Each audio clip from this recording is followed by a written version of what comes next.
Yo, what's going on, everyone? It's Brian and Jim here with Drink a Beer and Play a Game, and welcome to another episode of the Power Hour. Yes, how are you doing, everyone? Thank you for joining us. Welcome to episode 109. And we're breaking it up a little bit from the past couple weeks. We finally have another guest on the show, and we are happy to welcome the one and only Rian Stone with us. So he's a relationship expert. He's got a lot going on. So, Ryan, how you doing, man? I'm fine now. I just like that introduction. He's good at this stuff. Whatever. Yeah, he's a guy who knows things. We brought him on. Hey. Yeah, long-time listener, first-time caller. So glad to be here. And just for you guys, I don't normally drink on a Monday, but I'm going with the Space Invader IPA, Amsterdam Brewery up in Canada.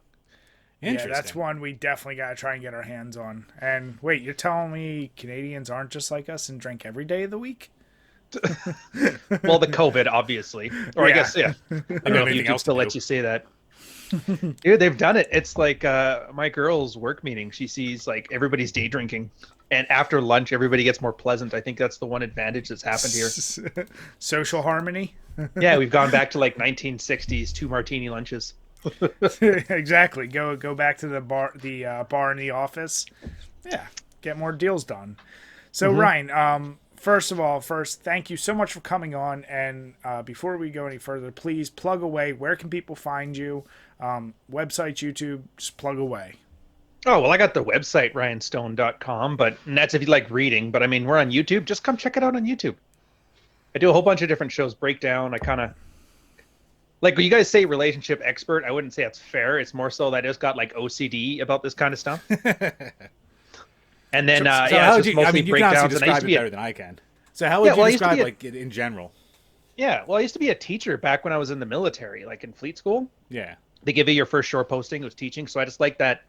I liked actually teaching. And in this case, I used to do, when I was also in the Navy, pickup, like with Mystery, the Top Hat and all that stuff. Mm-hmm. I thought it was fun. Plus, I only got to be home like a half the year. So if I didn't learn how to pick up girls, I'd basically be alone, because you can't just be like, hey, this is a nice date. We should meet again in 3 months, because they'll be like, yeah, I don't care. And then I just took those two things and I put them together, and then that's where it's there. But yeah, explaining the things, plus the fact that I'm old enough that my friend group has gone through the first round of divorces, and now they're getting started on the second sets of marriages. So it gives a lot of field research. Trial by fire there. What are you saying, having to learn to pick up women in the Army? The uniform wasn't enough? Navy, my mistake, sorry. No, it's a big faux pas, but what is it? The uniform wasn't enough? It would have been, except for I told people I wasn't an accountant. Oh, shit. I loved that. Well, dude, okay. The kind of women that like military guys are the worst guys or worst girls for military guys to date.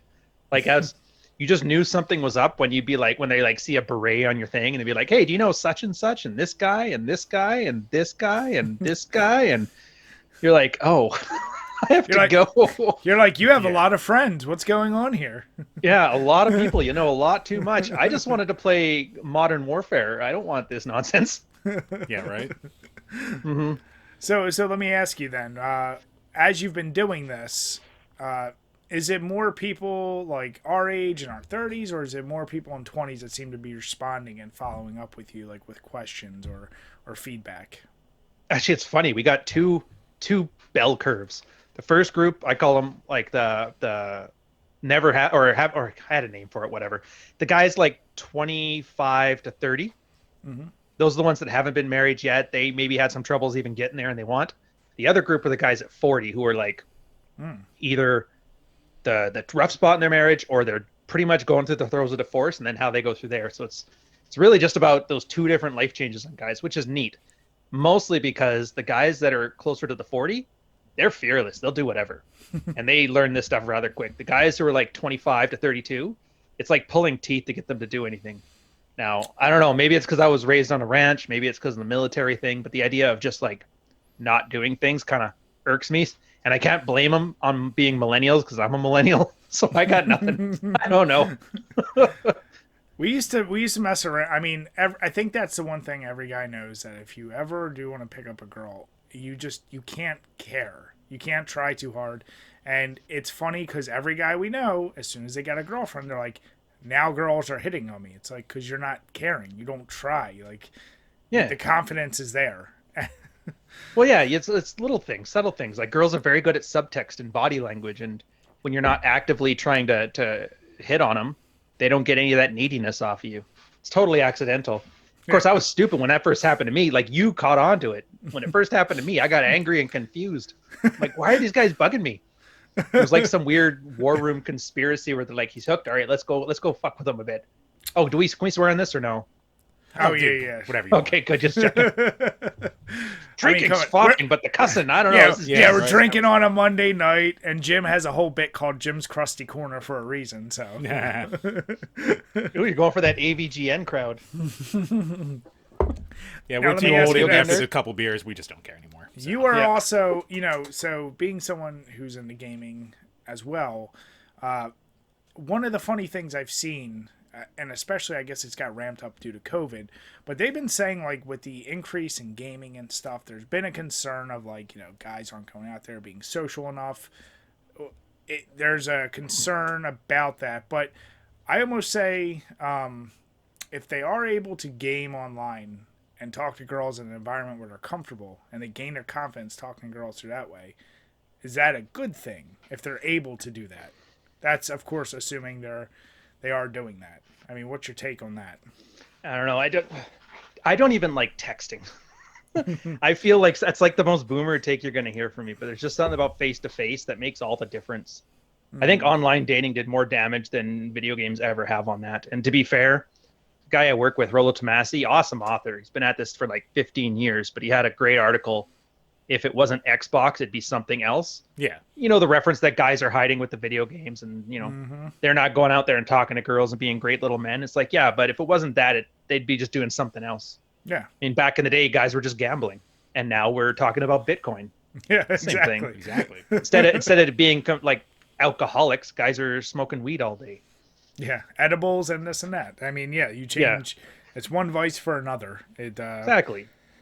I mean, shit, we reported on that a lot. Well, listen to me.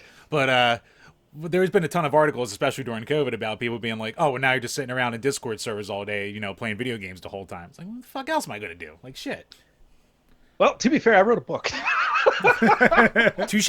Well, no, I hear you, though. Like, that your luxury time is usually spent doing other things, and you can't now. I don't know what it's like where you guys are at, but up here, they've decided they can't tell you to stay at home, but they can close everything you go to.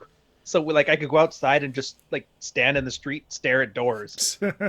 Oh, dude, we had that. So, like, we had that to an extent, like, for a good couple months. Like, I know Canada's laws are way crazier than ours are with that. So. Oh, yeah, dude.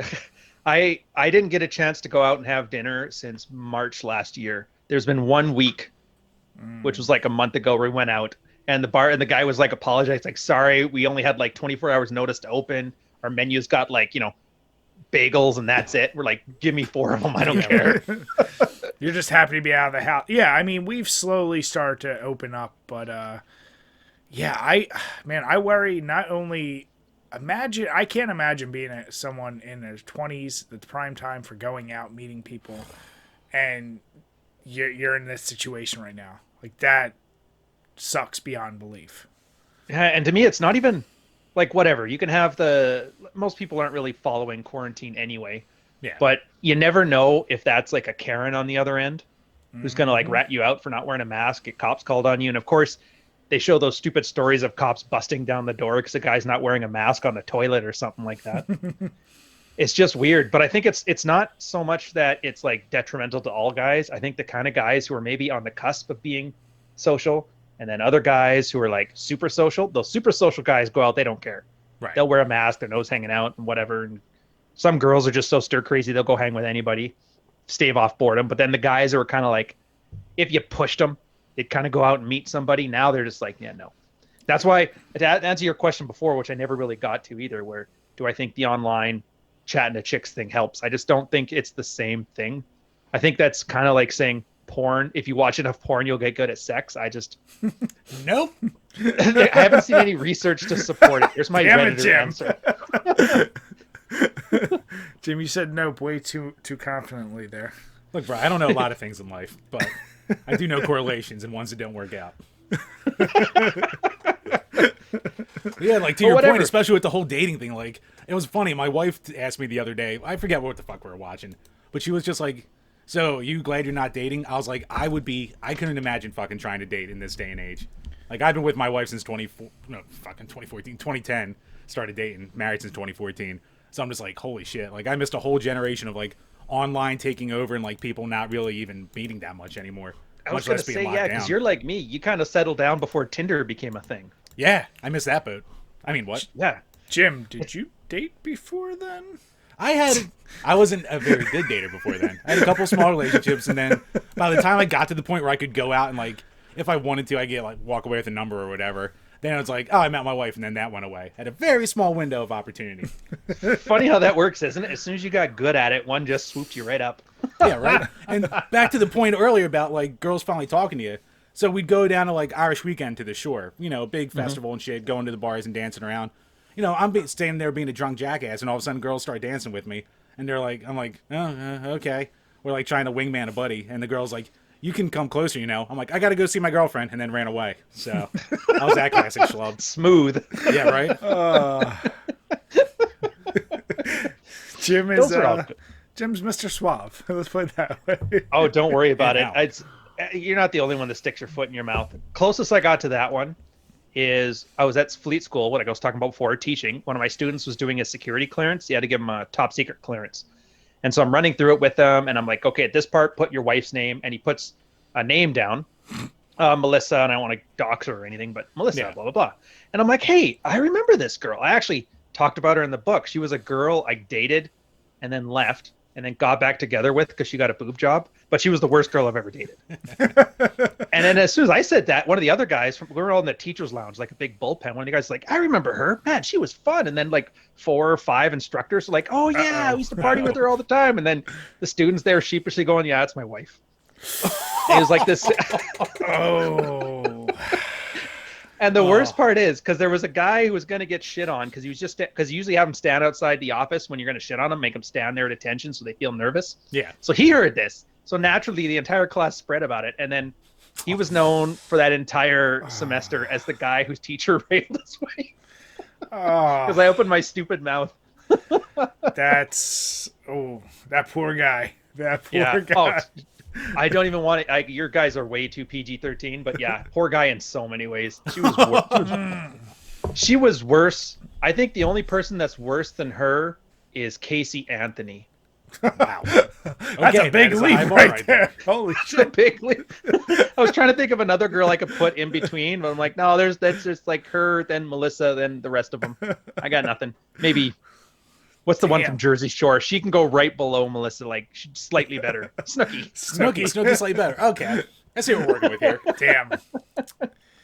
Yeah, those moments are, there's almost, it's funny, you give, as Jim said, he put you as relationship expert, but I like the advice you give. Talk about that, like when you say something so out of line with someone you're with and you get yourself in that corner in a relationship, it's almost like, damn. There's almost a moment of you're like, well, I said it. It's out there. Yeah. I think it's just set the expectations. It's like, I've always been like this. I was raised on a ranch in the Navy. My parents owned a logging company. It's like, what did you think I sounded like? So I don't mind owning it. Yeah. But I mean, what are they going to do? You guys are attractive men. They're not going to leave you over one silly gaffe. So it's like, why should I stress? It's the same idea as trying too hard or caring too hard. Like you do just have to like, you knew all my flaws. Like, to pretend like you don't and you hear me say something or I do something idiotic like me, like I do plenty of stupid shit. My wife knows me. She's okay. It's you. Okay. Like you knew what you signed on for. It is what it is. Let's put it this way. I drunkenly peed on my wife's cell phone about a month into us dating, and she stuck around. So, oh, that's not bad. Yeah. I thought, because her phone was next to an air conditioning vent, so I thought that was a toilet. Oh, okay, that makes sense then. Thanks. I was confused at first, but now it's clear. Jim has had many drunken boo-boos. Let's put it that way. The fact that his wife stuck around, after the many drunken escapades, like that's it's not the first time I've heard of a guy peeing on something of his wife's on their first date. So, by the way, isn't it weird? I have like 2 more of those stories that I've heard over the years. I guess it's just a thing. But I mean, I tried a road trip. I think either one, you're gonna find what the other person's made of very quickly. Oh yeah. Yours wasted a lot less gas. Yeah. For real. Well, that's why I love the story from your videos, like especially the one recently about the guy who got caught with lube and like couldn't just fess up to it. I'm listening to this and I'm just like, this is a nothing burger right here, and he's like having like a breakdown about it. Yeah, well, I mean, these guys too. Like I've been doing that thing, and I know it's just a subreddit, but it's basically guys swapping notes with each other, and 5-6 years of that, and you kind of get, there's only 6 separate stories, and I've heard that one so often. Like there was one a little bit before, same just as that, except for the girl, like for the guy's birthday, he was kind of getting needy and he was kind of begging, and so she gives him half a hand job while wearing a latex glove, and then she's like, she's tired, finish it off yourself. And it's all these weird embarrassing things that are kind of, I don't want to say relatable because not everybody has them, but you know what I mean. Like you've seen a disinterested wife kind of try to blow you off, or a disinterested girl saying, "Yeah, do it yourself." Or yeah, well, nobody's had a perfect track record. That's all I'm saying. No, and this is the stuff that you don't hear on. What's another example of like who would be a person that does that? Dr. Phil, maybe, or almost like he's never going to mention. It's like old love line shit. Yeah, they're not going to mention shit like that. They're always going to mention the cool stuff, or the girl's like, "Ah, he's smacking me around, but I want to leave, but he says I do such stupid thing," and they're like, "Yeah, I know." Yeah, okay. No, none of that. Yeah, all that shit is. Yeah, it's funny when I find people too embarrassed to talk. But my favorite is, on top of like the lube story, like you had mentioned. I also found it amazing that like we have a friend who they were, let's just say they were together for a super long time, and this friend was like, his wife or now wife thinks he doesn't watch porn. Like when she heard everyone was watching it. She's with this guy for a long time. I'm like, number one, you know who all of his friends are. Number two, okay, like I'm not going to be the one to out him, but it's like, really? Like, because she heard at a bachelor party, someone had porn on. He's like, oh, well, he wouldn't watch that. He doesn't do it. I'm like, okay. Like, I don't know what else to say. Like, if that's where you're at with your relationship, like that's... Go to the Brave browser, type P in the address bar, and see what happens. It's just... P or X, give her. Yeah, I mean those, and the worst part, there's so many stupid takes on those too, like where girls are talking about porn is cheating, and you're like, oh, not really. No. If porn is cheating, then online shopping is you like doing fraud. Like, you know what I mean? There's equivalent to that, or them reading romance novels. I don't know if your girls are into reading 50 Shades of Grey, but tons of them are. Oh yeah. And to the girl brain, that's exactly the same thing as you putting on like, well, not you, but you know, like any guy putting on whatever video of like Brianna Banks or whoever, or I guess of Sterling Cooper. But that's one of those things. It's like I feel like if a girl truly feels that way, that a porn is cheating, that's just a deep level of insecurity that she ain't getting over anytime soon. So it's over. Yeah. Well, keep on. No, I look at that and I say like, okay, you're gonna be upset about like porn. Like if you think that's cheating, then that's gonna be the same type of girl that like. She'll be like, oh, who's this bitch talking to you on your Facebook? It's like, it's my cousin. But these are all, you know, those are like, all dealable problems too, right? Like, how does the guy react to that stuff? Well, there's that too. So I don't mean and I don't mean it's a guy's responsibility to fix a girl, for not. But a lot of times when girls say things like this, it's because they don't know how they feel about it, and they have this way of processing where they communicate, and then the communication helps them figure out what they mean.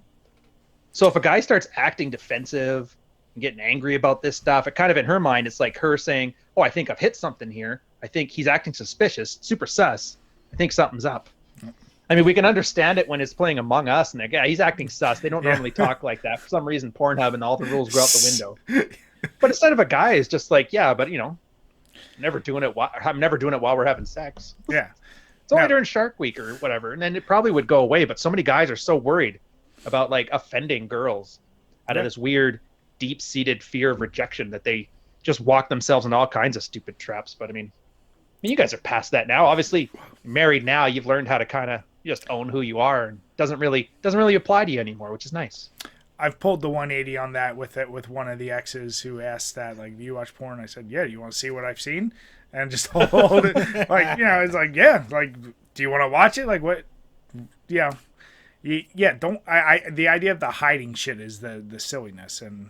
I don't know. Yeah, but everyone's different, you know. However, it's going to work for some people, it won't work for others. That's for sure. Yeah, I suppose. I know I don't like. The only reason I don't go down that route is because I always focus on the middle of the bell curve. Maybe it's because I had so much time in Reddit that I hate peak Reddit. But I don't mean you. I just mean whenever you talk about like the middle of the bell curve, that somebody's going to bring up the exception and be like, yeah, what are you going to do about that? And I'm just like, I don't care. Only 1% of the population is fully autistic. Why did you have to find me? and that's how all the posts on there start anyway. So Dude. I was walking up to her, and then me autism. It's like, dude, stop. Like, Yeah, the that's how all of them self-deprecation. start. They have to set it up for failure before they even start is killing me. You're like, yeah. Shit, I see that stuff, and I'm just like, fuck, man, that was me before the lingo. Shit. I know. And it's weird because you're 2010-ish settled down. So you're like the 2000s. So that's when like the coolest phone to have was like the Razor or the Crazer if you wanted the small one. And Zoolander. Like I remember trying to get the smallest cell phone you could was the coolest thing. But to type was impossible and the text was impossible. So you actually had to talk to people. And it's a skill we've all kind of lost now. Kind of, I don't know how old you guys are, but do you remember how many phone numbers you used to have memorized back when you were a kid? I was about like 12 or 15 solid numbers I could. Yeah, at least. And Yeah. there's still my old house number. I just talked about this with my wife. Two of my best friends and my old house number I can still remember. Like I still know it like the back of my hand. There's only about 10 or same. 12 right now I still retain, but it's just there's some of them are old numbers that I don't even use anymore. Yeah, it's awesome. And it's the part that kind of scares me because I can't remember. The only reason I remember my wife's number now is because it's one number different than mine. She hooked it up that way, which is pretty clever. But Nice. But yeah, I don't remember that anymore. Guys who were just using Tinder probably don't remember how to just walk up to a girl in the street and make an ice-breaking conversation, which sucks because I don't know about you guys. Well, I mean, you guys are obviously YouTubers like me or Twitch streamers. Like dinner parties, diplomatic functions if you were in the military, or just like, some Gartner function that you're going in the corporate world. Just being able to walk up to people and make conversation and become friendly like that is a huge skill. And I know it was just goofy. It was just about hitting on girls back in the day wearing goofy clothes and that. But I found it worked really good when I talked my first corporate job into like a $20,000 raise from what I was originally going to get walking into the position. So yeah, the skills of being rejected and what that does to your character if you can keep coming back, it's something I can't stress enough. And yeah, that like you just got to go out there. You got to try. You're going to get rejected. No one ever bats 1,000 ever. And it's Ever. like, okay, so that one said no. So, all right, your night's not over. Go talk to someone else. Like the give up attitude can really hinder you. And yeah, like you said, if people aren't able to get out there and do that and be social, do the face to face, read body language, that's going to be a rough, it's just going to be rough, I feel like, Oh, dude, even now, like you guys right now, I think this is like the second time we've talked. We kind of chat online, but that doesn't count. Yeah. Right. Totally able to hold a conversation like normal fucking people. Imagine the kind of person who's like socially awkward trying to start a podcast. Probably can't do it. Probably can't do a YouTube video. That's where that Burger King foot lettuce guy, you remember him? They memed his ass because he is like so bad at it. He couldn't even speak into a microphone off a script. Like he would forget periods and whatever. Yeah, and That's a throwback. And there's definitely, it's funny, like we've, you meet people in real life, it's funny, you talk to them online, and you meet them in real life or something, you're like, oh shit, you don't know how to, like the social cues aren't there, and there's no teaching, like, I guess you would beg to differ, there is teaching that, but I mean... Well, in situ, obviously not. But yeah, it's one of those situations where more and more people are just super comfy right now, They have their online social life, and it's good enough, but like nothing can replicate the being in person, face to face. Jim always jokes about that. Jim is without a doubt, the online guy. When we've gone to conventions and we go out and meet people, I'm much more. I want to be in person. I want to be talking to people face to face, making connections. I just do much better doing it that way. Yeah. Oh, yeah. Well, I mean, there's something about it outside, because what is it? I can't remember what the studies were. Something like spoken word is 15% of what you're communicating, and body language is like 80%, and the rest is tone and crap like that. Yeah. There's just something to be said that you really have to do it in person. And more to your point, I actually have a video from a year ago. It's still probably the one that has like the worst comments I've ever had on a video. The one Daniel Bernstein, Reckful. you remember him? Twitch streamer killed himself. Oh yeah, I do remember that. Yeah, so I remember this because there was this guy on Twitch, like the Healthy Gamer or something. He was like a psychologist or psychiatrist, but he was focusing on gamers. And he was helping this guy out for a year, ended up killing himself. And I was kind of irritated by that because I've kind of got like a love-hate relationship with like the psychotherapy industry. Yeah. Mostly because through the military, we have to deal a lot with them. And I found them to be completely as useful as like a wet bag of dicks. But that's the thing, right? Like there was this guy here and some like in social things. There was so many things that I could see, and it's easy to say this in hindsight, that could have been fixing, like some in-person stuff, getting him some abundance, not getting so worked up over girls, and then the psychologist giving him like almost like MBTI stuff. That's kind of what got me into like doing this, because I just realized like a lot of guys, I've been blessed. I had a ton of friends growing up, college, tons of friends, military, tons of friends. A lot of structure. I used to be on a ranch, like there, hard work, all that stuff. But like a lot of guys just don't have that. And so this guy here, because he was missing that entire social network for guys, basically have to flounder by himself. And the only advice he got was like, I think one point was like, plug your nose and breathe through the other side. The fuck? It was just ridiculous. And then at the end of the day, he ends up doing the horrible thing to himself. Yeah. And everybody acts like, oh, that's so tragic. I'm like, dude, you were working with him for a year. Like specifically for his mental health. Do you not think that may be worth a pause in your technique? Anyways, his stands fucking hate me. He tried. I'm like, dude, imagine OJ telling his lawyer, well, you tried. It's not gonna fly. Yeah, right. Yeah. That's a really weird situation. I mean, I imagine with your channel and your videos, like I said, I watched a couple of them, but like you must get bombarded with some very interesting comments throughout yours. Like I can only imagine the goofy hate you get. Dude, it's not even goofy. Like, you know how some movies are so bad they're good, right? Yeah. Mm-hmm. You can watch The Room or whatever. Mm-hmm. There's things that are bad that's more pity, and more often than not, it's just some rambling nonsense. You can always tell because it's like a solid wall of text. And I'm like, I can't even read what you're shitting on me about, man. I'm sorry. You're like, you went over 2 paragraphs. We're done. Yeah, I mean, but you don't take it personally. You just realize these guys are downloading their problems, and you happen to be the scapegoat. It's the internet. You put on your big boy skin. Yeah. It's not like I'm a Vox reporter or a Kotaku journalist, so I think I'll be fine. Yeah. No, yeah. Have you guys gotten a lot of online hate yet, or is that?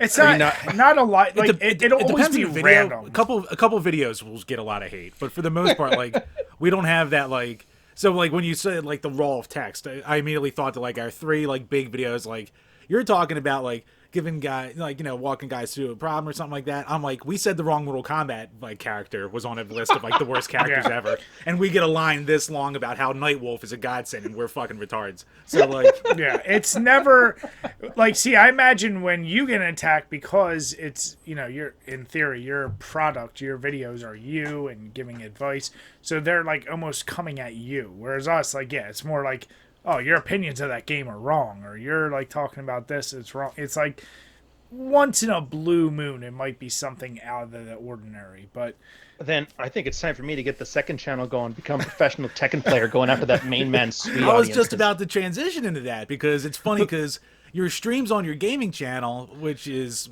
links will be below, Digital Ryan. So you do these like 2-3 hour streams, like almost every day at this point, or like every other day now? Monday, Wednesday, Friday, 10 to 12. Yeah, so you're doing these long ass streams, and it's like it's funny because you're still kind of giving the same like stories or like advice that you always give, but then in the middle of it you cut off and go, "Motherfucker, I was 3 pixels off of getting the 17-hit combo going." I was like, "Yeah, how did this come from?" You got to keep it casual. Actually, you know what started that? Stefan Molyneux. Do you know this guy? Yeah. Yeah, the egg carton guy. Yeah, the egg carton guy. I remember him from back during like Amazing Atheists and all that, and they were all talking about how Dawkins is great, and Anita Sarkeesian's an asshole, and I thought it was kind of interesting, but then he kind of got weird, like after the Joe Rogan thing. I think success got to him, and that's where he was like constantly telling girls like the egg carton shit. Yeah. So he got nuked off of YouTube, and another guy, Roosh V. I don't know if you guys know him. I know. Yeah. Roosh. Okay. Yep. And the then no he anal had sex guy or whatever it was. Yeah. Oh yeah, that all makes you gay. And he was doing that podcast with Andy Worski and Brittany Venti, where she basically called him out because she was trad because she made cookies. And then both these guys got like Alex Jones from YouTube, and I was terrified. I'm like, damn it, this is my business now. And so I'm like, okay, I got to do something to like diversify. So I'm like, I'll go on to Twitch. I got to play a game. And then one of the guys suggested, well, you make a Mega Man 2 reference in your book. How I said like picking up girls and facing rejection is like playing Mega Man 2, which it is. It's the game's fucking brutal. Oh yeah. So I'm like, all right, I'll start a Twitch channel, and it'll just be like gaming stuff and very casual, and it'll be the somewhat similar information, and then that'll work. And then I'm on that one, and then I realized Twitch. I hate Twitch. I like some parts of Twitch. I love how you can clip stuff.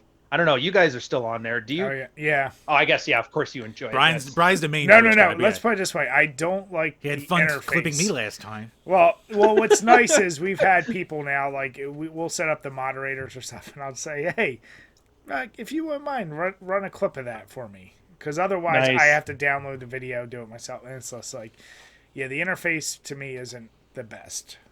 Yeah. Well, for me, it's like Gumroad. Amazon has their own ecosystem. If you buy a book through Amazon, it's like people who like this book, and so they generally help you get people to your book, and they charge 30% as like a surcharge on the top end of your books for that. Gumroad is like, here's the book, good luck, and then you have to hustle for every book sale. Absolutely. I found Twitch was like that because you can't, like, I found it hard as hell to build an audience off of Twitch. Whatever audience I had, I can bring it there. Maybe I fucked it up. I don't know. But YouTube, I found it to be much better. But I missed the tools where I could like do a 2-hour podcast and then clip 7 pertinent clips there and do some Joe Rogan shit afterwards. I don't know. I wanted it. I don't know. We'll see. We've tried going down that route with our fucking podcast and like, just taking certain clips and uploading them separately. It's like maybe one in like a blue moon would ever take off a little bit, but even then, like, I wouldn't bring in that much. It's give or take. And it's funny like, because doing those smaller clips, it was nice because if somebody didn't want to watch our full podcast, like, that's a quick way. But I also, for me personally, I felt like, man, are we bombarding people like with too many videos, like one after the other after the other? Like, You're not. You're not. Well, that's what we're learning is like the attention span of folks is those shorter things. So Yeah. it's just always you want new. Like they don't want that like super spend time, do a lot of quality, do a video like once every couple weeks. No, shit out a bunch of like 5-6 minute clips of, like you said, podcasts, this and that, and that can feed the beast for some of them, Well, it's like everybody likes certain things. Some people, for me, I do some long form content, some podcasts, some normal stuff, and everybody kind of likes some things. But the part I like about the clips is like you said, if your podcast gets 1,000 views, the clips will get like 100. But I'm like, that's 10%, and that's not a lot of work for 10%. And then on top of that, they're evergreen, right? Like you guys talking about Super Street Fighter 2 on the Sega Genesis. By the way, if you're really a fan, that would have been Mega Man 2, but whatever. I'm just kidding. But you know what I mean? Like, that'll always be there forever. And then my plan for this was always make enough content, and even if each one only makes me a penny a month, it's enough to carve a living out of. Like, right now, I think I'm up to... my channel's coming up on 3 years, and I've got like 400 or 500 videos, which apparently is a lot. I don't know. That's not too bad. But that was always my... Oh, is it? No, it's not terrible. I mean, I know some people have been around like 10 years and they have like 4,000 videos up, shit like that. So yeah, but that's what I mean. Like, if everybody watches one of these videos once every month, as long as I get enough videos out that it matters, and then that just means there's enough content for everybody. Like, I would hate for somebody to want to watch something, but something wouldn't be there or not convenient. And now maybe it's the rancher in me, but I kind of treat this like a plow horse. Like, just keep plugging them out. Make them as good as you can and get better as making good things fast. And, I don't know, but I mean, you guys have been, because you've been at it for, like, I saw you guys first through almost Twitch. 8 years. Yeah, that long? Yeah, we started YouTube in 2013. We started Twitch a couple years after.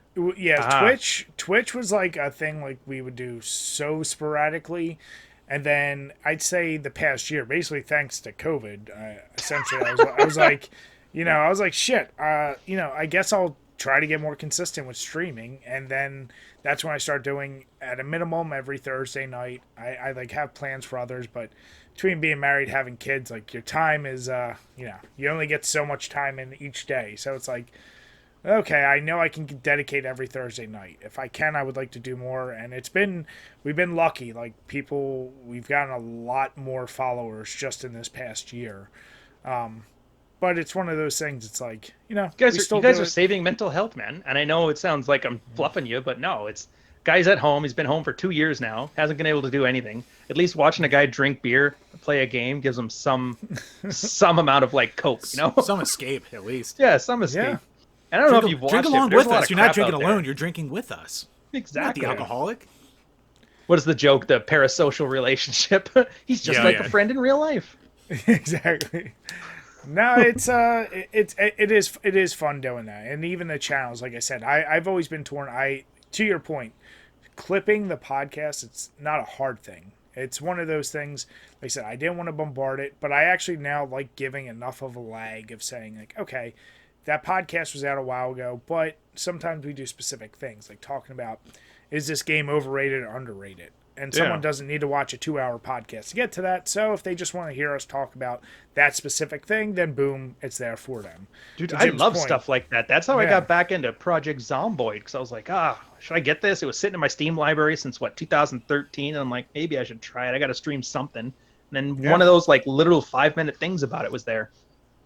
That is a great point. And it's one of those things where Jim and I said, like, we've been doing the YouTube thing. We started it a long time ago. It was like, when I say low grade, it's using a Rock Band mic on a hockey stick out of a shoe to hold it up. Like, that's not exaggeration. Terrible as it could be. And then it's like, okay, well, we got serious with the podcast. Then just life happened, and it's just like, as long as we're staying consistent, getting stuff out there on a weekly basis, that's all we're really focused on. Hey, whatever, right? It's something to do. So shit. Yeah. Okay. At the end of the day, as long as you have fun with it. I mean, shit. I mean, I know, like, I play in a band with my brother, and it's like, oh, well, that went away for a fucking year. So it's like, I guess I'll pump out some more content on the page then. Thank God I have a backup. Can I ask, what do you play? Drums. I was like, it better not be bass, because I'm like, you're really missing out on the opportunity for YouTube here. Bass is huge right now on YouTube. I know it is too. Friggin' Davey. Yeah, and, Davey 504. Davey 504 and the that Norwegian guy or something, the redhead, the young kid. Oh yeah, I don't know his name either, but I know who you're talking about. Yeah. I was like, if you give me like the tabs and like it's only like maybe 4 chords, I can play a little bass, but like besides that, nah. I need to get a better setup for my drum mics and shit too. I'm like, I could always just do that and like fucking go over some other stuff, and that'll be a way to actually practice. Yeah, what's that? But, drink a beer and play a drum. Ooh, just get blackout drunk. We'll set you up. We'll hire some tattoo artists to make you look like Travis Barker, and you'll be the Northeast Philly Travis Barker. There you go. Right, there is nothing better than a fat guy covered in tattoos. So, hey, Catfish Cooley does it. By the way, speaking of fitness, that's the thing that's bothered me most. I could have put up with any of this COVID without blinking an eye if they'd have just kept the gyms open. It's the longest I haven't worked out since I was 17, and I'm so irritated. I can't wait, like Doug Ford or Premier. I'm like, as soon as I get a chance, man, I'm voting you the fuck out. I don't care how cool your brother was. I don't care how much crack he smoked. You're gone. Yeah, as soon as that hit, it's funny. January of 2020, me and this dude entered into like a weight loss competition. We were both like 220s, 230s. We would see who could drop below 200 the fastest, basically. So I did it in about 18 or 19 days, and I was like, oh, I'm going to keep maintaining, like, going to the gym and shit, and then, COVID hit, and it's just like, motherfuck. Wait. You dropped, like, 20 pounds in 20 days? You used to be a wrestler? You were chewing gum in a sweatsuit, weren't you? I did MMA and jiu-jitsu and stuff, so the weight cutting, I understand. I've always been in sports, but it's one of those things where if you put me in a competition, like, my wife is like, you're so miserable. Like, because I was down to like 1,200 calories a day. I was working out twice a day. I was wearing the sweatsuits. Like, I was just like, I'm going to beat this motherfucker. I don't give a shit. Like, I don't care what it takes. And Bry's lying. Like, he was throwing up saying, call me pretty the whole time. Yeah.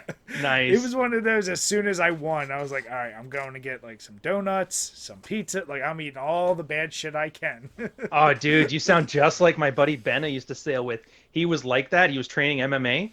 And for a lot of times when he had to cut weight, he would take like the old canary suit we had to wear out to sea. You'd be taking the ferry ride from like Vancouver to Victoria or Victoria to Vancouver, wearing the canary suit, skipping rope, chewing gum, spitting with like a garbage bag underneath it. So I need to cut 10 pounds by the time the ferry's done. It got to the point where I was weighing and I remember the day I was 200.1.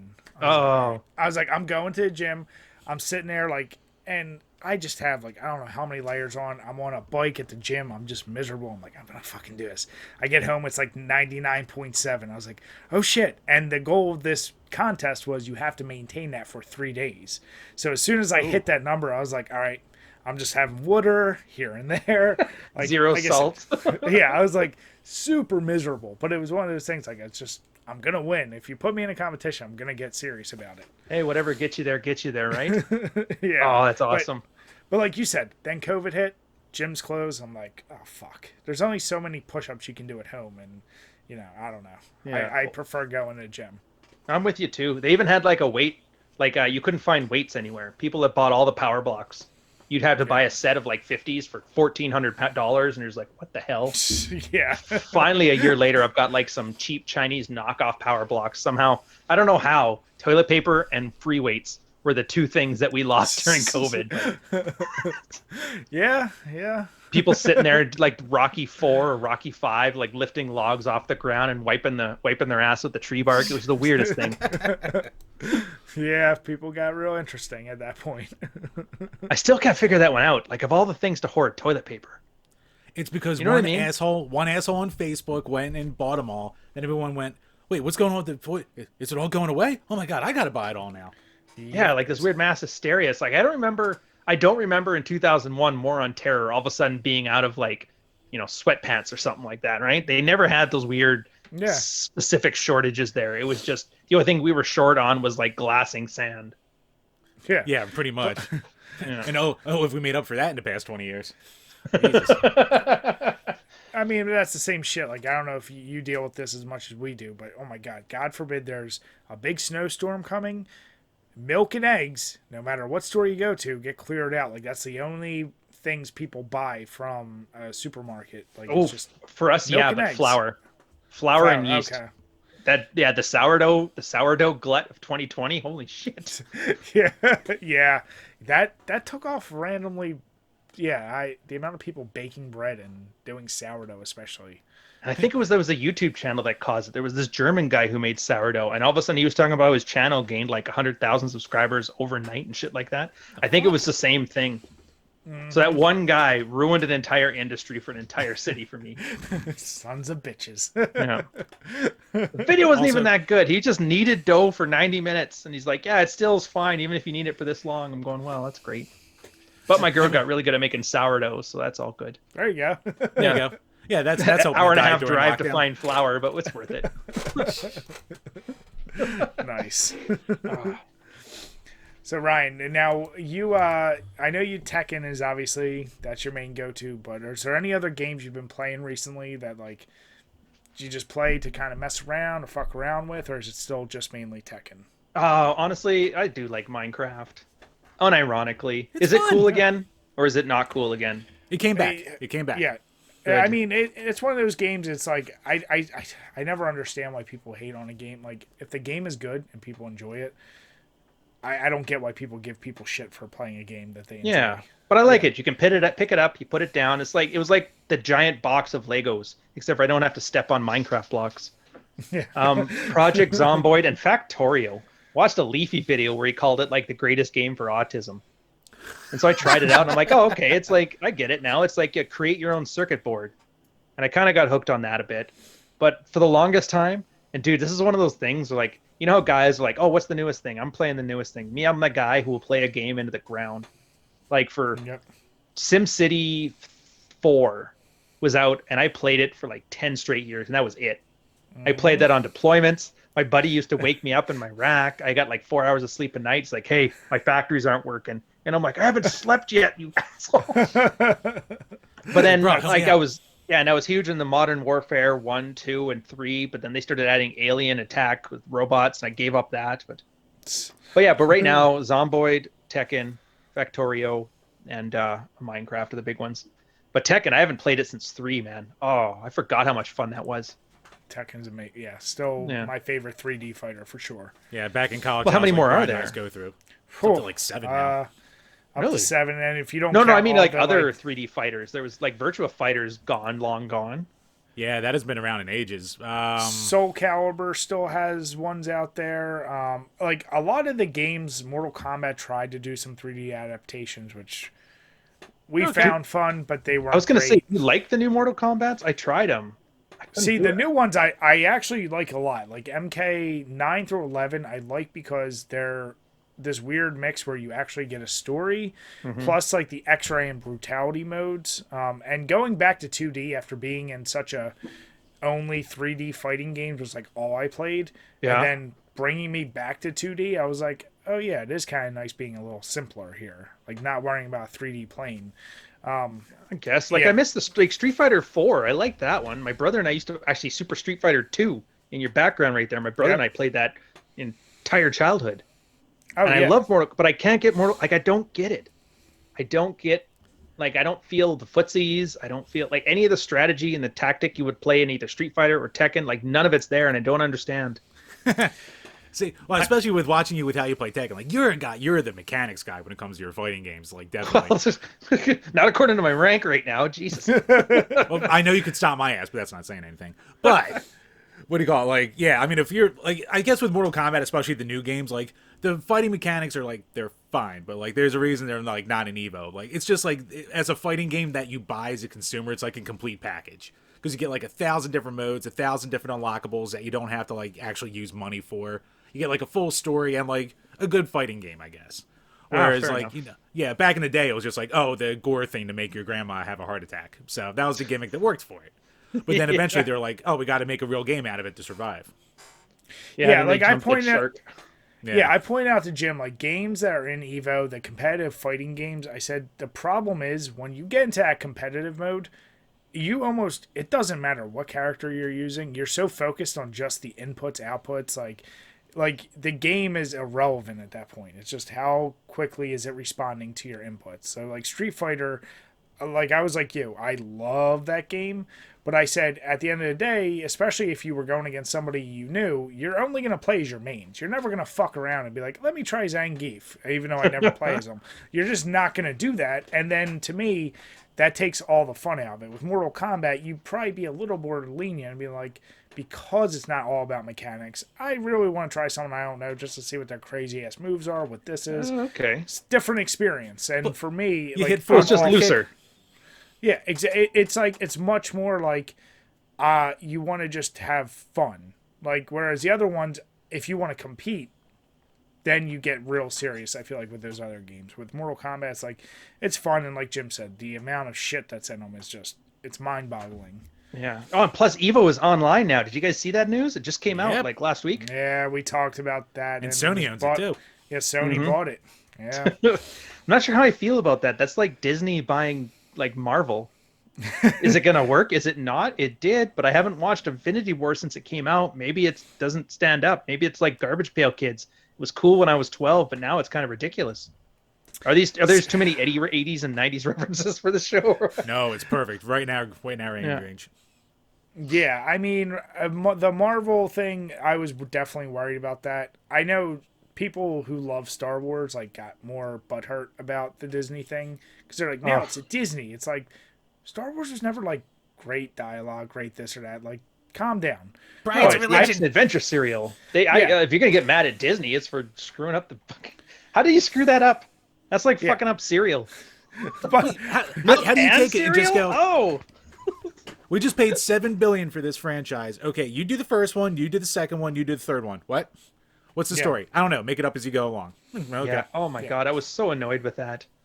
They had so many cool things they could have done. I mean, whatever. I remember Transformers when that one came out. I'm used to having my childhood having a big shit taken on it. So I like the first one. I thought it was fun.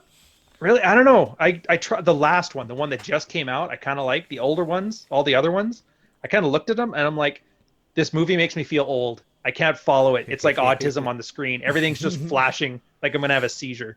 And I was like, I've never felt old in my life. It's until a Michael that Bay fucking movie. special. Yeah. There's too many moving parts. Like, what is this? Oh, dude, literally. I don't even care about like the casual racism that they are accused of having, or like that he's a Camaro now. He's not supposed to be a Camaro, and I'm like, whatever. I can get past that. It's just the weird shit. Yeah. No, it's yeah, but I mean, for Sony buying Evo, Jim and I just talked about, it's just a competitive move. It's just one of those things where, luckily, unless they just decide to go strictly Sony only titles, which See, that seems like a thing Sony would do too. Oh yeah, well, they're spiteful little bitches. They definitely would, but I'm just more happy Nintendo didn't buy it, because Nintendo is the worst of all the companies, because with the bullshit they would impart on it.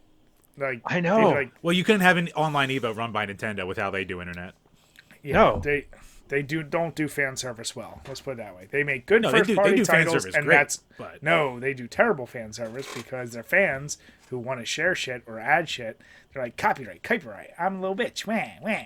Oh, dude, the videos on that too, though. Have you seen those? Because it's ultimately we didn't really understand copyright law. We didn't know that video game music, technically they could do it, but most games would prefer the advertising, so they just don't. Nintendo was like fullest extent of the law, and it actually it switched on a lot of younger guys to copyright law, which I'm hoping out of the back end these guys will eventually become legislators and fix it, because the fact that I can't show Steamboat Mickey on my channel is absolutely criminal. Well, I mean, just using video game footage, that's copyright infringement. But like you said, most companies, they don't do anything because it's like basically free advertisement, and you can hide it under the veil. It's a review, but like in theory, anything being shown on that's a video game footage, every piece of that is even if you make fan art, that is copywritten. Because I have a friend who's a wife who is a lawyer for this, and I've asked, like, well, what if we get an artist to do a different rendition of this character? She's like, if it's a likeness that's close enough, that they can have a claim to you. So, yeah, that's like being a cover band. You still have to get the rights to the song. You can't be BCDC playing, Back in Black and expect to get away with it. It's a very strange thing. But that's the other thing too. Like a lot of the music out of like the 60s and 70s, like people just don't listen to it now because they're Nintendo of music. And so you're never going to have a Queen song anywhere that a Zoomer is going to hear about it. They're not going to give a shit about Bohemian Rhapsody. They're not going to care about Led Zeppelin. So we're kind of like, this copyright's so weird and stringent that I think in the long term, people are going to forget it about hurts Nintendo. people because, like, if you allow people to reuse it, do whatever, like, it just gets it out there and it reintroduces a whole new generation, which is why I think most games and game companies are cool with it. Nintendo tried to back off with that whole Nintendo partner program, but they're just still they're shitty when it comes to being a company towards their fans. You know what? This is too good of a segue. So one of the topics that I put in here, speaking of Nintendo and copyright, and the lengths that they go to. So this is put up by a random Twitter user known as Acro Arcade, and basically he posted from, I don't know if it was his Patreon or another person's Patreon, but someone decided to make a Bowser themed dildo, and they put it up through their Patreon store, and they got a copyright claim from Nintendo of America. So the only thing I could think that is because he called it Bowser. Like, that's got to be it. Like, there's no way they can copyright the collar. Like, that's the collar looks pretty iconic there, Brian. I mean, the collar is an old style dog spike collar, and I know Bowser wears it, but like, you could argue that that's the fact that they call it Bowser is what I think really does it. I don't know, those turtle shells at the bottom there, maybe. Is there brown turtles? Like back. Yeah, the whole thing. You're absolutely right. It looks more like something out of a heavy metal magazine than off of Bowser. I think it's for the name only, but it's. I'm staring at this photo right now, and I hate. Does it just get worse the more you look at it? Ryan's wife walks in. What the fuck? Oh, what kind of show are you on? Seen? Yeah, sure. Don't ask. Dude, if you know the family our wives came from, Brian's wife and my wife are actually sisters. So the shit we have to hear from them. Yeah. But it's one of those deals where, like, Nintendo, this is what you're worried about copywriting? Like, this is something I would almost think, like, do they even want to put their name in there in the ring? Yes, it's canon now. That is what Bowser's cock will look like. Well, didn't they have the big thing like the Bowsette, or was it Bowette or Bowsette? Did they go down on that one too? I think they went after. One of the comments in that like post is actually like Nintendo went after one of the Mario porn parodies, and I think they like actually kind of own a part of it now because they're like, this is still our IP. We got to have a share in it. So I don't think they really care as long as they get their piece. That's a Japanese company. Do they have to pixelate it now, or? Well, yeah, the whole Bowser thing would be pixelated. Does Princess have to cry during the middle of it? Yeah. Look, with the pixelation, that's the ones I've seen. But. She's got to be on a bus being groped, you know. Yeah. See, this is funny. Like everybody listening to this right now has to pretend like they have no idea what we're talking about, but you guys know what we're talking about. Yeah. You goddamn know.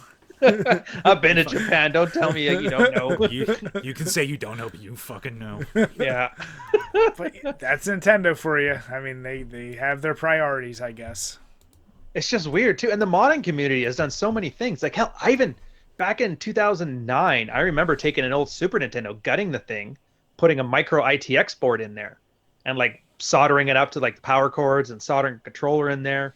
I'm surprised that they're not trying to crack down on this stuff, because one of your other ones is the guy who put a clock inside of an old Nintendo. Yeah, so I was going to say the transition for that one, I was glad you said that, because, you know, I tagged Jim in something, and I saw that this one particular artist, Steve Casino, I saw it on a couple different things, but he basically takes cartridges, cuts like a piece out of them and adds a clay 3D model of it. So the link below will show you the one for TMNT Turtles in Time on the Super NES, and he makes it into a really cool art piece, but he does it on so many different cartridges.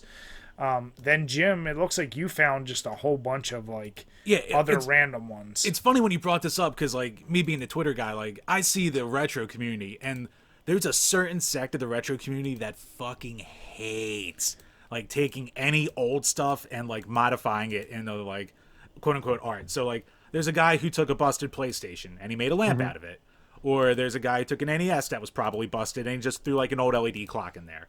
Shit like that. Or one of them was that we have is a busted PlayStation IO board, and a guy put in like a shadow box and made like, you know, a thing to put on your wall out of it. Nice. But it's the kind of funny thing where like, especially in the retro gaming community, people are so like on the thing of like preservation, and we got to like protect all the old hardware at all costs. So it's like kind of almost to an obsession, and in a way I get it, especially because of my fucking collection. But in a way, even I look at stuff like this and I'm like, it's kind of not a big deal. There's 100 million PlayStations out there. Like if you want a PlayStation still, you can get a PlayStation.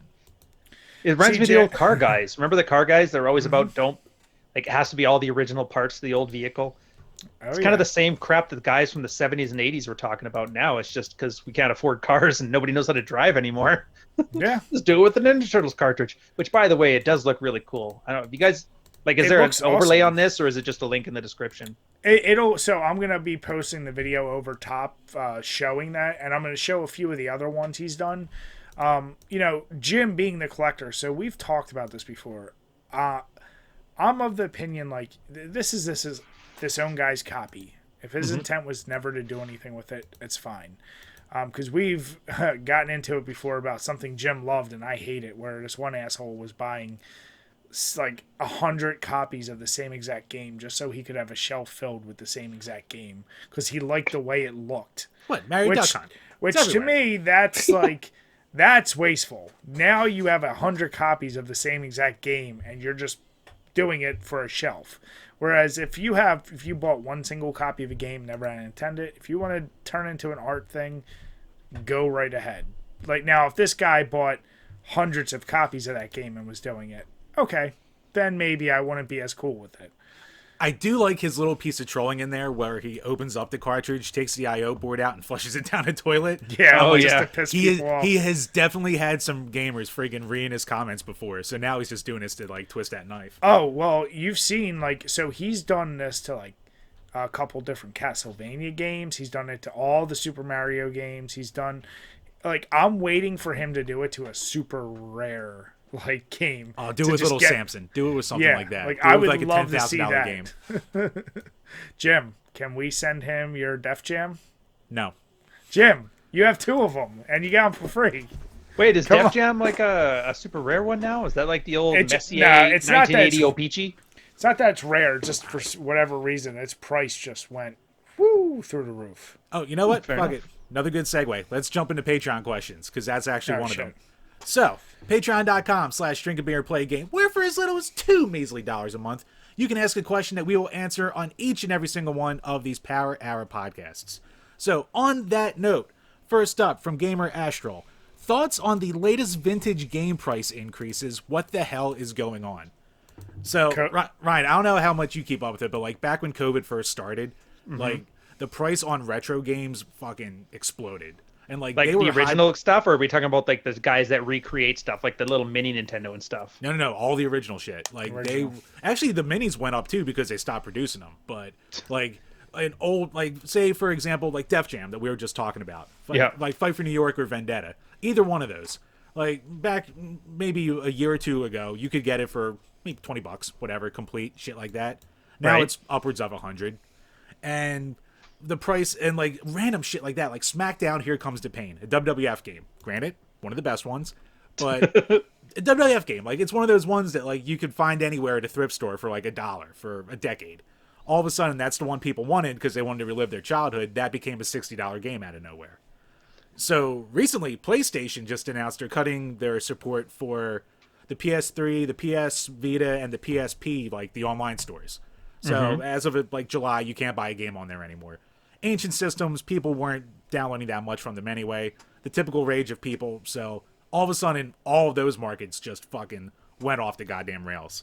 So I got 2 games right here. One, I don't even own a Vita, but my stepdad or my father-in-law was at a store and he's like, "Hey, they got some games here. You want something?" So I was like, maybe I'll get a Vita collection eventually. So I got this Gravity Rush, $10. You know what it is now? 130. Like, a month later. Yep. And a game you're familiar with, Brian, a good old Puppeteer. I saw that price jump too. Yeah, somebody commented on our page. Yeah, $15 game when I got it like a year ago.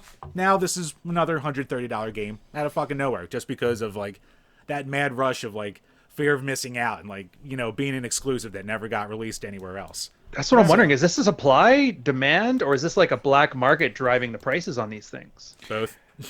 Yeah, I mean, I think PlayStation, if they're going to be smart, what they'll do is just eventually, when they come to digital market and PS5, they'll re-release all those games on their digital market, and everyone. It's the same idea. When people have scares of anything, like we were talking about earlier with groceries and toilet paper, people are seeing this is going away, so now. You got the asshole scalpers who are going out there and purposefully buying up as much as they can, and this is their investment. This is like supporting GameStop style. Yeah, this is what it is. And then you do have those people who are literally like legit scared and just like, oh fuck, I just need this game. And with the fluctuation and everyone, unfortunately, posting it, it just drives those prices right up. And then those people are going to get stuck paying $130 for Puppeteer. And I guarantee you in a year when it's released on PS5 digital, it'll drive right back down to $10. Well, that's the thing. What do people want? Do they just want the game, or do they want the actual original disc? Like, are these collectors or just gamers? It's kind of both, but mostly collectors. But the problem with a lot of these games is they've never been like re-released anywhere. So when the storefronts go down, like it's basically gone. So, I mean, like, Puppeteer is not, like, a super hard-to-find game right now. Now it's fucking expensive, so now it's a problem. But, I mean, if you wanted to find a copy, you could find a copy before. So, it wasn't even in that, like, layer of, like, super rare games. But, I mean, it's a Sega game. It only came out on the PS3. It was a late game. It had, like, a smaller release, that kind of deal. So it's all those things that, like, add up to, you know, one of those ones you can go, that will probably be worth something when the system goes away. That kind of deal. Yeah. Oh yeah, well those guys, they'll be the same as the guys who had to collect everything, all the hologram cards from like Upper Deck back in the 90s. My brother still has that. My brother's like 38 years old and he still got binders of like the entire collection of hockey cards for like a 5 or 6 year span. And oh yeah, they're going to be worth a fortune, and then market bottomed out. And I think this is going to be the same thing. It just sucks for guys that want it now who actually want to play it, because the speculators have taken them all. But I mean, if I made it through the 2008 housing crisis alive, they'll be fine. Yeah, exactly. When the big boom of like, I'll say during the AVGN time of like video games, When those videos started coming out, NES game prices just shot through the roof, and people were paying outrageous prices for games that they should not have been. And it Like stayed Zen there. Intergalactic Ninja. No, I'm saying even more. Not even Strider. like I'm Good saying throwback. like Contra became like a $50 game out of nowhere, whereas like now it's back to 15, 20. Like it all bottoms out at some point, and Yeah. you realize like my only hope is the assholes that are doing this out of just like trying to drive that. I hope they get screwed with their pricing, and I hope people. The only other thing is it's gonna drive more piracy. Like if people are going to start emulating these things more and more and figuring out other ways to get it if they really want it. To be honest, I found MAME was a godsend just to be able to set up your own, build your own arcade cabinet, put 500 in there. Imagine somebody collecting those. Yeah, I got Tron, the Avengers, and I got Ninja Turtles in Time and the Simpsons game, and now my house is full. Like, Exactly. Yeah. Well, that's like the people who get all the arcade one-ups, because it's like, yeah, it's cool, but it's like, holy shit, the space, man. Like, I'd be fine with just a MAME multicade in my basement in the corner. Shit. Yeah.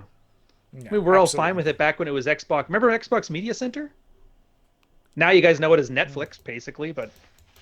Oh, yeah, because Xbox did have, like, fucking... That was, like, their streaming thing in, like, 03 or something, wasn't it? Well, it wasn't theirs. It was ripped off. They called it Xbox Media Center. I remember this because my buddy actually got promoted ahead of me because he modified our Petty Officer Second Class's Xbox to play movies. And he added a different hard drive in there. And I'm like, I was the perfect employee. But he's like, yeah, but his Xbox rocked. I'm like, whatever. Salute him, get out of here. I mean, he did Yeah, bring that was the value, coolest let's be thing. honest here. Like every guy from the 2000s has a 2 terabyte drive somewhere just full of everything he downloaded off of like the Pirate Bay. Oh, yeah. I don't see any reason why games wouldn't go that way if some idiot's collecting every copy of River City Ransom, hoping at this time, like, oh yeah, this is the one. This is where I'm going to retire. Yeah. I feel like every gamer out there who is even slightly interested in gaming, you probably have every system from Atari up to at least, Super NES, Sega Genesis, and every ROM available, just ready to be emulated at any moment. Because at the end of the day, if you just care about playing, then just do that. Yeah, I guess speedrunners would be the only ones that might need the hard. Although, what is it? No, you're allowed to use emulators, aren't you, for some of the speedruns? For some of them, yeah, because they have cheats and no cheats and shit like that. Depends on the one you're going for. Yeah. But that's yeah, the thing. I mean, it would like really especially suck guys, especially guys in our age group. Like, what do you call it? Like you said, like we're like it's almost funny how like kids today don't pirate shit. Like to us, because like we look at it like, well, you just like pay for everything. Like back in like it took me forever to just be like lazy enough to hit buy now on like iTunes for like a song I wanted. But for like 10 years, I was like, there's no way in hell I'm paying for music. This is ridiculous. It's what, but you know what? I feel like piracy is what helped drive that model on iTunes, because before you were never just getting single songs. Like you always had to get the full tape. You always had to get the full CD, this or that, or if they did release a single. But like honestly, when it became digital, you were still dealing with CDs or full albums, and finally they're like, well, we could just do the song for like $1.49, and that's a low enough price point where someone's just gonna go, fuck it, I'll just buy it, Plus, you notice how many artists stopped making filler tracks anymore? Do you remember that? Oh, Just the skits whole album and stuff. Yeah, for sure. Yeah, track 1 was good. It was the one that got you hooked. Then track 2 sucked, and 3 sucked. But then 5 eventually was something good again. They just skipped 2, 3, 4, and that stupid little skits and that, and we're like, oh, thank God. Yeah. When I CDs still would am have like pissed. My 20, Wu-Tang 21 album. tracks or something. Yeah, you want to listen to the Wu-Tang, and I got 30 seconds of hearing old dirty ramble about God knows what before I can even hear the song. I'm like, oh, fucking Jesus. Yeah. Dude, that was like every album at the end of the fucking 90s. All the new metal, all the straight up rap, like everything had that. Oh, yeah. New metal. Oh, we're talking like Ragadeth and stuff. Holy jeez, that's getting me nostalgic. Or are we thinking like Korn and Limp Bizkit and those guys? I was a Korn Limp Bizkit Taproot kid. That's what I was. Yeah, Britney Spears for guys. Love it. But no, but like you talk about I had rap. my long wallet chain and my arm spikes. Oh my God, what am I saying? No, but you talk about like Eminem, and I guess more appropriately, I was actually just today when I was running, I was listening to DMX and going through It's Dark and Hell is Hot. There's like skit, song, skit, song, skit. So it was like, I think there's 5 or 6 skits within that CD alone. So yeah. Yeah, it sucks though. Speedrunners are really having a hard time if they have to pay $100 to speedrun God knows what. Yeah, maybe that's why they all stick to like the easy to get ones, like the Mario or Mario 64 and shit like that. Mario Kart. Nobody's speed running Mario. They're down to like frame data. Yeah. Dude, the world record ones, like it's literally just like down to like a minute pixel, like split second jump. It's Yeah, you wanna I talk don't have autism, I don't have enough Jesus. Ritalin for that. I'm surprised they don't have drug testing for speed runs now. I know they were talking about that a bit for Evo, like if they want to do drug testing there because Ritalin was giving guys super focus. That would probably actually make sense. Evo, if you're doing a competition and there's money on the line, you can probably bet there's some kind of drugs going on. Oh, 100% it is. I remember watching those old. There's a documentary about some Korean team. They weren't playing Tekken or anything, but it was something. Might have even been League of Legends, and they were going through Probably. theirs where they basically sat in that house and they were like running them like they were literally like they were trying to get them as the cell artists for Akira, like in there with a whip. Get to work. Yep. Yeah. No doubt those kids were drugged up. Oh yeah. Well, I mean, there's no way you pull off that. What do you call it? That what is it? That 15 counter combo move from what is it? Evo 2004 with Chun-Li and Ryu, and Ken. Oh, you're That, like, talking super about famous one. yeah, Daigo's Third Strike. Yeah, Daigo's counter. Dude, what was that? Moment 36? Moment 36. I think that's what we call it. Yeah. Yeah. I don't know what it is about that one. I love even my girl hates this shit. But even she watches that and she catches on to the storytelling of it, like the whole idea of this guy, this is his life. His life is Street Fighter. And then what's the difficulty that goes into that? And it was a once in a lifetime thing and it was during the super stressful moment. That's like going to be an old ass very obscure reference, but like the 1972 hockey championships between Canada and the Soviet Union where we just gooned the fuck out of them and won the series 4-3. Hey, that was our 1980 boy. Yep. Exactly. All right. So, Jim, did we have any other Patreon questions? Yeah, we got two more. But real quick, Brian, what was your Yeah. first beer and how did you like it? We didn't even go Oh. through that normal spiel. Yeah, so I went through with the Naked Brewing Company's Birthday Cat. This was their beer brewed for being in business for 11 years. Really good beer, 6.6%. For a hazy IPA, it's still got a little bit more bitterness than you would expect. So it tastes a little different. But now I've actually moved on to the Valley of Haze. I've talked about this one before. It was between New Trail and Levante. This is another hazy IPA, and I think this is one of those weird-ass cans where they don't have the percentage on it. But That's legal? Yeah, yeah. There's plenty of times you're just like, this is going to be a surprise. And I can tell you this one's easily 6 or 7%. So, yeah. Man, America, you guys and your freedom, man. It's glorious, isn't it? What about you, Chambers? All right, so my first one, and actually this is in honor of Ryan because a couple months ago you sent me this pickle beer, and you're like, this looks like the bullshit you guys would drink. And I was like, yes, and I tried to find it, and it was out of stock, but I get a random mixed pack of beers. So Yeah. one of them in here, which I was not looking forward to drinking, comes to us from the Hen House Brewery. Wait, no, it might not be Hen House, but it's called the Hen House Oyster Stout, ale brewed with whole oysters. And I saw that and I was like, yep, says that shit right the fuck right there. Comes to us from the Hen House Brewing Company out of Sonoma County, California. 4.8% alcohol and super dark, typical of a stout. I will say, for the love of thank fucking God, it doesn't taste at all like oysters because I don't even know what oysters taste like. It just tastes like a stout, maybe slightly a little salty. That's it. Oh, And that's you I was said expecting like a full chunk of like fucking oyster to fall out of the can, like almost like. Oh, dude, you got to at me at that and tweet it. I'm going to send that to Dr. Lay. That was because I was a psychiatrist that deals with men's issues that got me on this pickle beer thing, and I'm like, what the hell? How's this guy? He's like a normie scientist. Why is he talking about non-normie things like pickle beer? Pickle beer. Yeah. You talk to someone long enough, they're not normies. There's always a skeleton. Jim, you Nice. said that was 4.8%, so that's pretty Oh, light. so for a it's stout. that's very light for Yeah, a stout. it was super easy to drink and shit like that. Like, if you want like a light stout, it was fine. So Yeah. luckily the oyster, once again, I was just expecting the worst. So now I'm drinking the Foreign Objectly. Foreign Objects. Holy shit. See, Words is hard, This Jim. is why you need to teach cursive writing in school, or else you turn into me on a podcast. So let's see. Batch number 3, 6.1% alcohol. Doesn't give like any info about it. It's almost like a mystery beer. So Mosaic and Azeka hops. Yeah. Kiwi, passion fruit, citrus. looks like it's going to be very citrusy. So Nice. another citrus ale. There's like a billion of them. Now, Ryan, how'd that first beer treat you? And then mine's simple. It's just Amsterdam Breweries, Space Invader. It's a filtered IPA, just heavy on the IBUs. I think this one's a 96, but I could be mistaken. I just like them. The bitterer, the better, because I'm from the West Coast. And they're all What you bitter like, there. Yeah. Do me a favor. Send me a picture that I can, because on my site, I've been trying to document as many video game themed beers as I can, and that I did not come across that one. So that's Done a must and see. done. Awesome. They even got it with your goofy mug in the background of it there. Nice. Awesome. All right, Chambers. So what are the other 2 questions we got? Yep. Next up on Patreon from Burn Retinas.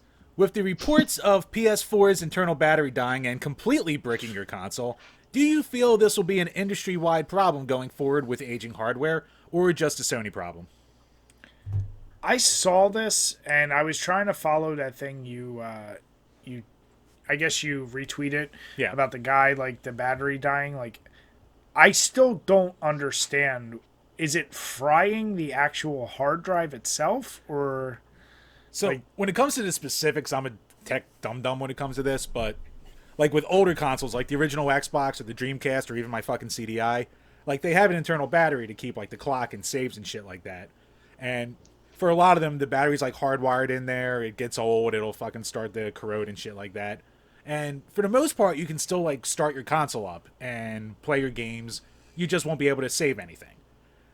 This, with the PS4, it's like... It corrupts, like, the hard drive. It corrupts all the data. It almost, like, corrupts, like, every file that touches your console. So, like, not only can you not, like, pop a disc in to play your game if you have it that way, any of your digital purchases, like, just won't start up. Like, it won't recognize anything or your account. So it basically... Does the copy protection run off the clock? Like, to salt its hash off a clock for any encryption or something? Or maybe. I gotta look into it more. But, well, here's the Let me thing. see if I can like, crash course myself. So because the only other thing that would make sense is if there was a certain, like, random access memory that stores something important on there, like from the BIOS or whatever, needs the power from the clock, same as RAM would, right? But, yeah. But that's if it was anybody other than Sony, I think that was a ridiculous assumption. The other thing is, so I saw that it's nuking the ability to play online games too, but wouldn't that... now, I'm not saying it's an easy fix. I'm saying, though, if you get a new Sony console, but if you still have your username and your account with Sony, wouldn't all that stuff still be there? Because isn't that stuff, like, your purchases will still be there. Maybe your save files, I don't know if they will be saved in the cloud or not, but, you would think there should be an option for that. And like we said, I just saw it from Jim's thing, you being the Twitter guy. I think that they got to do some serious fucking... Okay, they got to do something to fix all this. Yeah, no physical or digital will work offline without connecting to Sony server if you don't have that working. And it might cause game install data corruption. Holy shit. That sounds like fucking copy protection. Only that would screw up something so badly if it's not working. I wonder why... Just gives random error after random error. Holy shit, man. But that was a PS4. Which PS4 was it? I think it's like almost all PS4s, but I think this might be the generic one. I know the Slims have a ton of issues. The original ones, it's weird. We talked about it before because, like, the Slims and the Pros had way more hardware issues than, like, the base model one. But I guess this is hitting even the base model ones too. Shit. Well, I hope Sony has an answer for that. That's not going to look good. Yeah, it's called Buy PS5, fucker. But Jim, you of all people as a collector should appreciate that if you lose all that stuff, it sucks. Oh, yeah, no, completely. I'd lose my fucking mind over that. That's like my nightmare. That's why, like... You still bitch about losing Simpsons Arcade because you didn't download it properly to your 360. Goddamn right I'd bitch about it. So, I had Simpsons Arcade. I swear to fucking God, I had it on my goddamn hard drive on my old 360. He did. And, yes, I fucking did. You did. And I... For whatever reason, I'm blaming my brother-in-law all the time. He was like 4 when we were playing it. So, like, I'm sure he must have hit a button and deleted it, and then it got delisted, so I could never, like, go back to the store and re-download it back. Yeah, so he lost his copy because he didn't have it downloaded on his hard drive at the time. So yeah, he still That's bitches our about digital that. future. Like, Goddamn and at right. the time it was like $10 $10. dollars. Dude, I'm You angry can about just- it now. You could just emulate it, Jim. God. How many times have we beat that game? We've even beat it drunk. How many times? No, yeah, no, we can play it 1,000 different ways. Still the principle that goddamn matter, Brian. You don't even turn on your 360, so shut up. I turn on things. Nah, great question, Burn Retinas. Appreciate it, bud. Yeah, you can clip that quote, Jesus. And last up from Alex Perez. What are some of your favorite adult skewing animated TV series? My vote is for King of the Hill. Oh. Everyone missed out on our anime talk in the break there, so. Yeah. Yeah, Adult- adult themed. Yeah, adult thing. I guess the easy answer, if you're talking about like cartoons, it would be South Park. Since somehow they're still going. I still can't believe how they churn those things out. And I don't watch it anywhere close to how I used to. But when I catch one, I'm still like, wow, they still got some good jokes in there once in a while.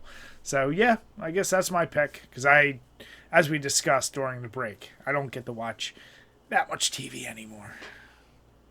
Yeah, same. I'm not gonna lie. I'm hooked on the GI Joe on YouTube that they stream it, and I know it's not adult. I mean, they're shooting lasers, it's counting as adults. Screw it. And then 80s anime because they had no fucks were given. Yeah. Chopping people in half vertically. Yeah. If you guys haven't seen it, Wicked City, like yeah, anime was so much cooler back in the 80s and 90s. I don't care who's saying otherwise. When we had balls. If you doubt me, watch Wicked City. I guarantee you'll be like, what in the hell did I just watch? Or Ninja Scroll. I think that one had like a Me Too accusation in it. That's how hardcore it was. Ninja Scroll gets fucking. Oof. Yeah. What you mean when it stirs some feathers when a woman uses her poison vagina to kill a rock monster that's trying to rape her? What?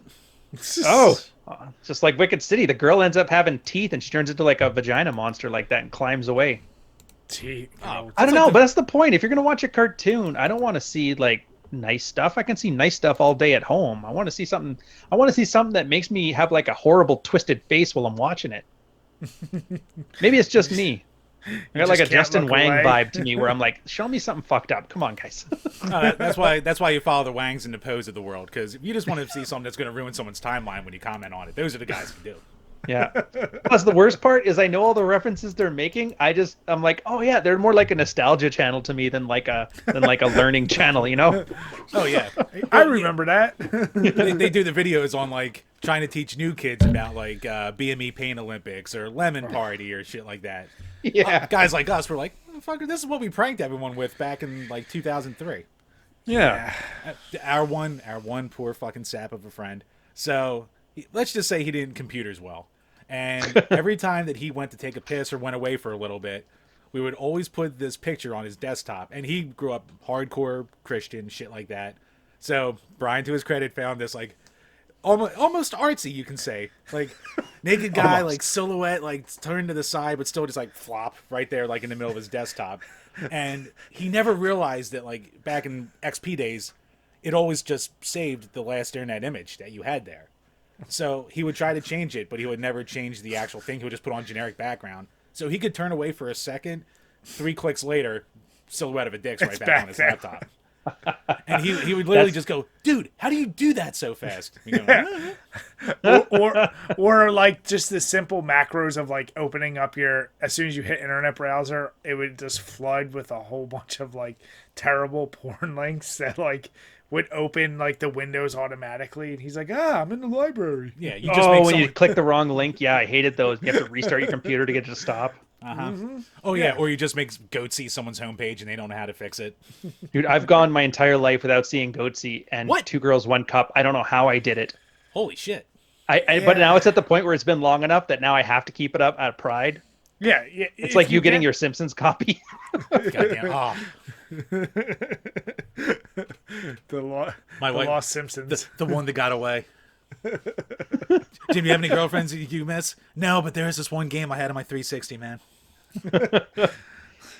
Hey, the game on your 360 never nagged you. Whatever. That's goddamn right. I could always come home to old reliable right there. Jim, now what about you for your go-to adult themed cartoon? I guess what do you call it? I mean, I guess for like the more adult humor themed ones, like the first like 3 seasons of Futurama to me are like basically perfect. So Ooh, good choice. that's probably what I would go with on that one. Was Nice. Fry's dog in the first 3 episodes? The only cartoon I've ever cried over. That fucking one, and goddamn the one with his brother. If Oh, you yeah. can make it through those without goddamn bawling your eyes out at the end, then you're not goddamn human. Those fuckers. No, dude, it got to the point where it would come on, like Cartoon Network again, like at 11 o'clock at night, they would have it on for like a couple years straight. Anytime I saw that episode, I'd go, nope. Not tonight, motherfucker. Jim's like, I don't need my tears as lube tonight. Yeah. Jurassic Park.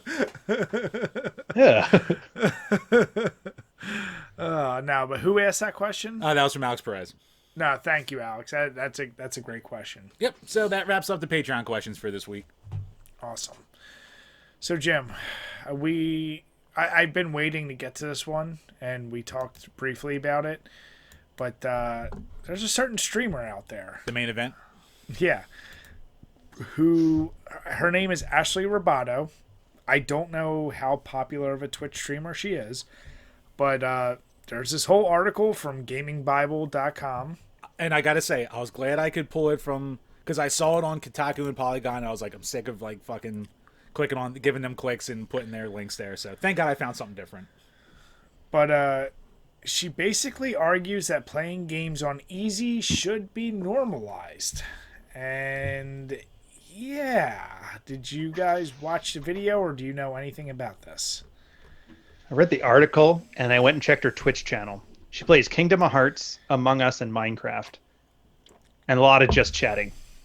I'll just leave it there. Although she's at 57,000 followers on Twitch, so it's not bad. Especially considering she doesn't wear anything low cut. It's true. Yeah. It's... They must be there for some kind of personality. The only thing I've ever seen of her is her little video here. Her little spurg out about, telling people to shut the fuck up and accept them for playing how they want to play. Ugh. Yeah, I don't know. She reminds me of that girl in high school that used to hiss at people. Yes! I don't know if you guys had that one, weirdo. I'm sure she's nice. I'm not harassing her, YouTube. Susan, chill. Yep. Please don't Monkey Jones us. Yeah. No, but here's the deal. Like, we've said many times. It's, number one, if you're going to worry about people giving you shit, you need to grow a thicker skin on the goddamn internet. And if you want to step into the ring and play games, and you want to play whatever games, you're gonna get shit. That's part of playing games. Like, I don't know what else to tell you. Like, you're gonna get your balls busted really hard. And if this is a new experience for you, then you've just been too sheltered to experience real life. Playing games on easy, you always get shit for. It doesn't matter what game it is. You know, like, even Jim and I, like, we struggle. Like, if we're just trying to get footage for a game, I always try to, like, I'm going to try normal first. If for some reason a game's so hard that I just need to see the last boss because I can put it in my review, fine, I'll switch it to easy. But if I'm going to stream, I'm not switching that shit to easy because I don't want, like, that's a pride thing. I grew up doing that. But if I do switch it, I'm going to expect to catch shit for it. That's part of the fun. That'd be like saying, like, if you fuck up playing a sport and nobody's allowed to make fun of you. Like, no, that's part of it. Like, you get your balls busted. I don't know what else to say. And if she wants to be entertaining, that's another thing. Like, I know Civvy, you watch a Civvy video, it's not because of his amazing Doom skills. It's because he's goddamn entertaining. Right. Granted, he does do it difficult too, but there's been some games where he's just like, yeah, I'm just playing on easy, screw this shit. But that's the point.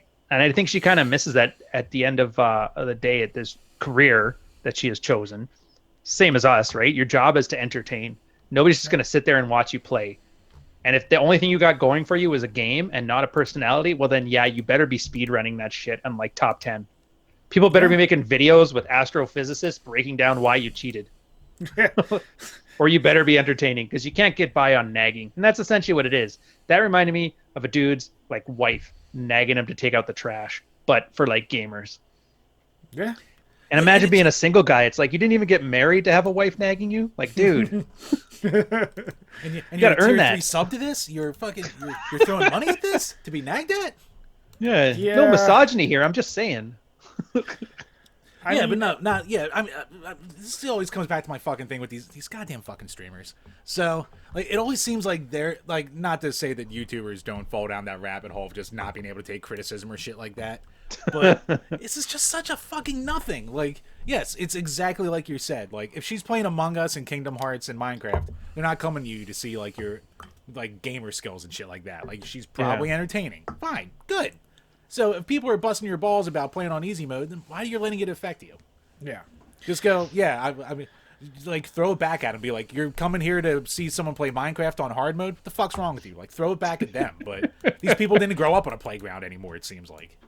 Well, yeah, nobody got to use the bad gamer words from like the 2000s. That's the problem. Yeah, it's true. She definitely did not have Halo 3 in 2007.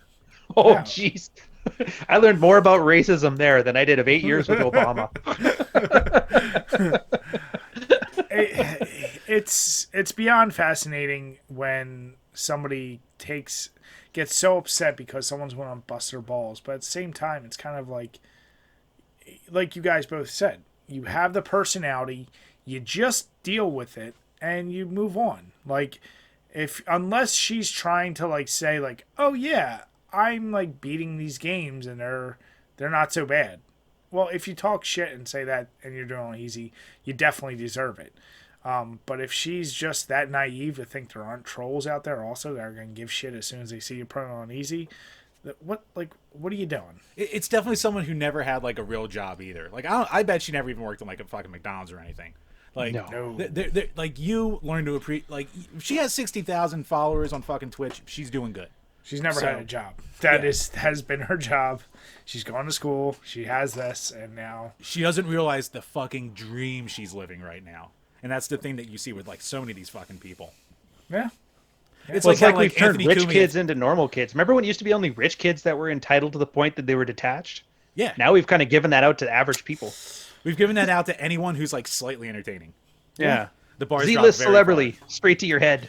Well, it's really made people be like, yeah, the idea of like, they're now shooting for such a low bar. Like, I can make 40 grand a year just playing video games. I'm good with like, that's a life. Like, that's it. Like there's no value above that because they're doing exactly what they want at this. Like, it's a very interesting thing, and it's that sheltered idea of like, yeah, you don't have real hardships. If your biggest hardship are people criticizing how you play games, what can I say, man? Go out. I bet you if her neighbors have 3 cars in the driveway, she calls the cops. I think they're breaking quarantine. Exactly. Oh, she's calling cops on people for masks. Actually, I guess I shouldn't. You know what? I got to be careful. I don't know what it is. Like, my Twitter like rule of thumb has always been like demographic like things. You can shit on like a group, but don't shit on a person. You can always say like women ain't shit, but you can't say like Karen ain't shit. Right. And I think YouTube, it's gotten me through like 8 years of saying some of the worst stuff ever. So I should stick by that. I'm sure she's a wonderful lady. I don't think she calls the Wait, what are you cops on her talking about? neighbors. We've only been talking about Twitch streamers. Exactly. Yeah. Just in general, Twitch streamers. Yeah, just in general. We didn't talk about Exactly. anyone specific. That's why I started with these fucking streamers. So Yeah. Why do I have the feeling like we're trying to do a takedown video of like H3H3 right now and trying not to get the Susan hammer on us? We're just in general talking about people. well, we all had to learn from Leafy. See, even though he would make a video talking about crypto or the stock market, just to be a dick, he would still say Pokemon has simps. So he Yeah. did that 30 times and he got yeeted immediately. So we got to play the game a little bit. Which is funny because all he had to say was that when he said that she had a boyfriend, that's what caused all the drama to start off with. Should just stuck on that route. Started talking about the boyfriend. He's a pimp. You ain't. Yeah. It's Brian's like, who's Leafy? Brian's no, not near that guy. He's listening to I this. know. It's funny, the Leafy thing, and it's probably because of you, Jim. Like, because Probably. shit you've commented on or whatever. Correct. But I've seen like, I love like, I don't know, what is that kid? 19, 20? He's young, right? Actually, I Leafy, think he's in his 30 early now. 20s now. Yeah, he's Is might he be really? close to 30 now. Oh shit. Okay, he looks young, but like he looks like he never went through puberty. But at the same time, Because he has no chin. but like That's Chinless been fuck. documented. The old this. Yeah. but I just look at him and I go, okay, like this is a kid who hit crazy success, and whatever happened with H3, whatever happened with Pokemon, like all that shit. I watched a few like short clip videos and like, oh my god, everything got taken down and he's losing money. I'm like, my sympathy wasn't there. Let's just put it that way. He used to bully kids, man. Don't feel too much sympathy he was towards him. Okay. Yeah. See, and like Jim said, I don't know nothing beyond that, but like this big sap story about it. If he was doing that type of shit, then yeah, double fuck him. But no, when he like got bullied off the internet the first time, like it was like well deserved, and then like he had his comeback last year, and then like he kind of got dicked over by YouTube, but it's also like but it's still Leafy. You can't feel that bad. That's I'm also Really, he has OnlyFans to thank for his comeback, actually, if you don't know this. Because that's how he got bullied off, because he used to bully kids and, like, mentally handicapped people on his channel. Yeah. And it got that, like, edgy teenage band, but he's very entertaining on it, so I even watched it. Mm-hmm. And then iDubbbz, I think, you know who he is, though, right? Oh, yeah. All right, yeah, he did a takedown video of him. Oh, that's fucking right, because of his girlfriend, and, like, Leafy's comeback video was at as soon as his girlfriend joined OnlyFans, then Leafy's like, now I got my chance. Yes. And then iDubbbz like went off the rails with that, like defending his girlfriend, which whatever. But yeah, just Leafy's revenge of just coming in and just going, dude, you're a fucking cuck. That's all he had to do, and he was right back to where he was 4 years prior. Yeah, everybody forgot all about his lack of a chin for 5 years. Yep. It was good. It's old YouTube. Back then, you were allowed to talk shit to other YouTube people, and they weren't gonna call that like targeted harassment. But we're kinder, gentler, civilized time now. We can't talk about each other. No, actually, know this one streamer that we're talking about? She kind of looks like Fillion's younger, nerdier sister. You guys remember him, the guy with the third eye? He's a big YouTuber. He takes down like fitness channels that are all grifty. Oh, really? Yeah, it's pretty funny. But you'll see him, and then you'll see her, and you'll be like, oh yeah, that is his goofy, nerdy little sister. Just to look at him. And actually, speaking back to the article, can we just get rid of the fucking meme of normalize this and that? Oh, because it's always like the most mundane fucking stupid bullshit that's like, not everything has to be normal. No, like your little first world problem doesn't have to be normal. Like, just accept you're a little weird. Yeah, like everything. Also, yeah, you're talking about such a niche thing to begin with.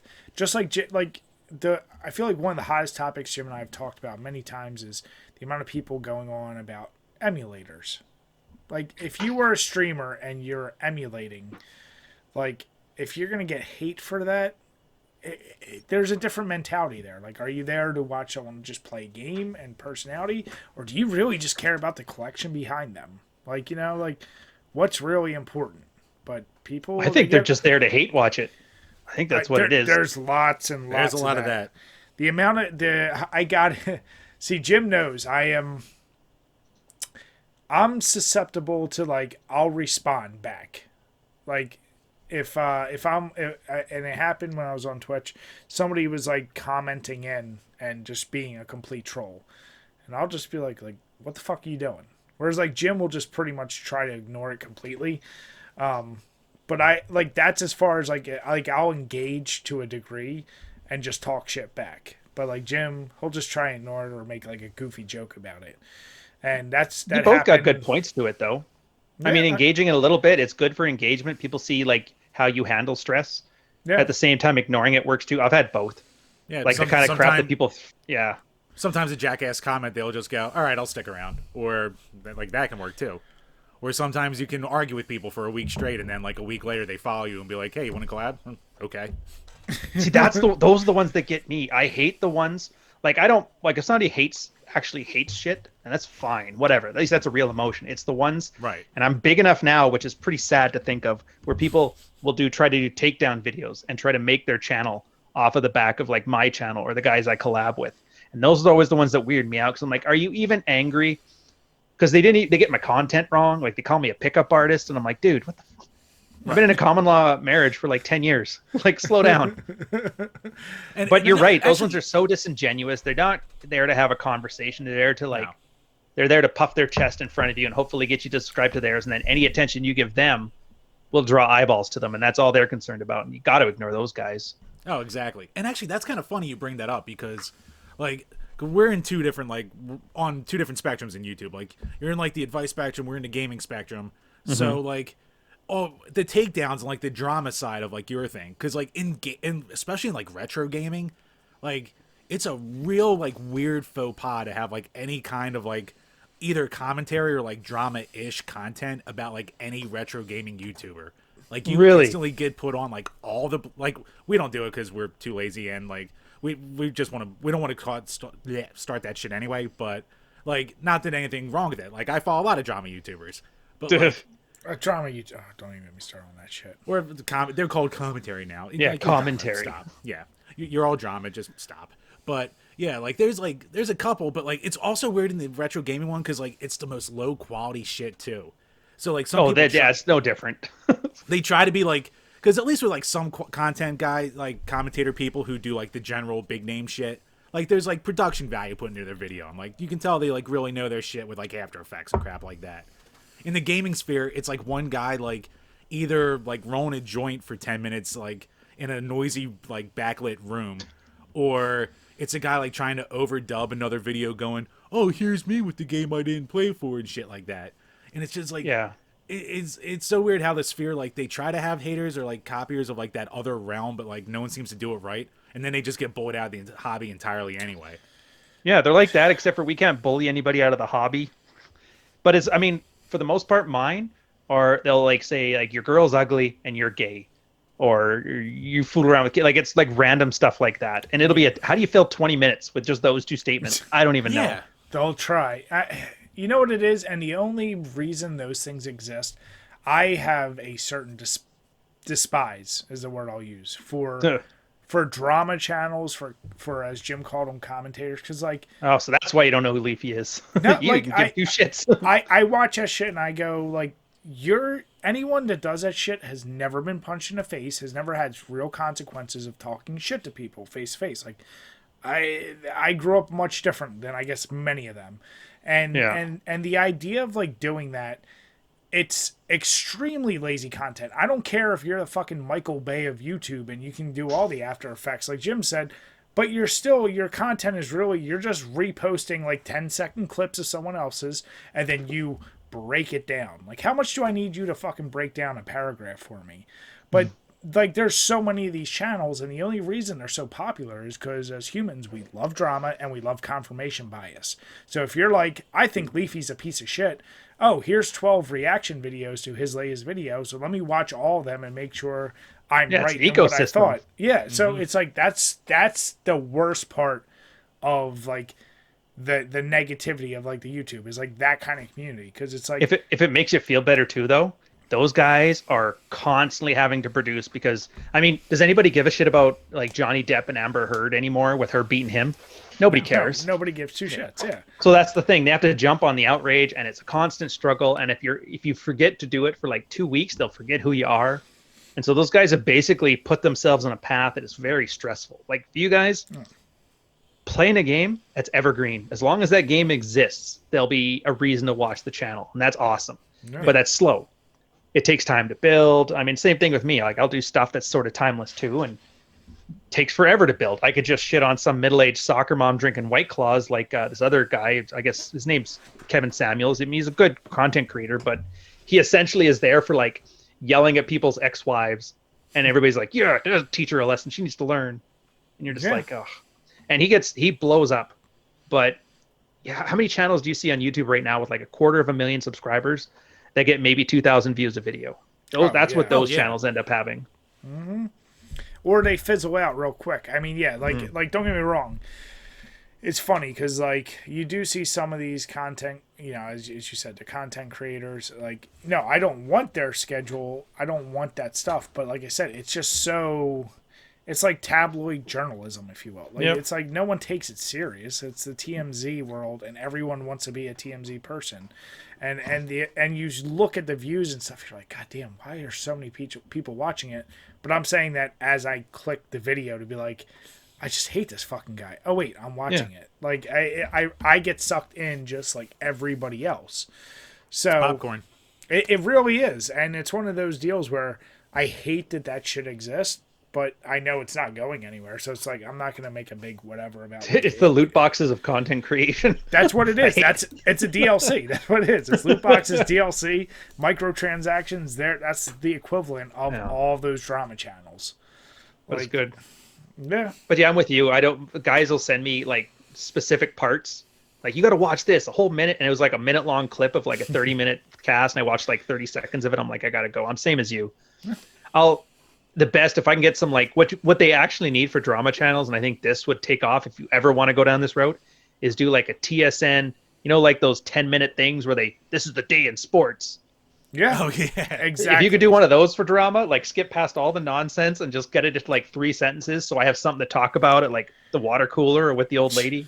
Jim. Oh, did you hear Kanye's getting divorced and Leafy just got fired? Oh my God! And that is all I know, but that's all I need to know because then they can run their mouth about the rest. dude. There's nothing fucking worse than, and this is that me like sitting on the couch like scrolling through like some dumb drama of the day or some shit like that. And my wife's like, "What the hell are you looking at over there?" So I try to explain it to her, and she just gives me that blank stare of like, "Okay."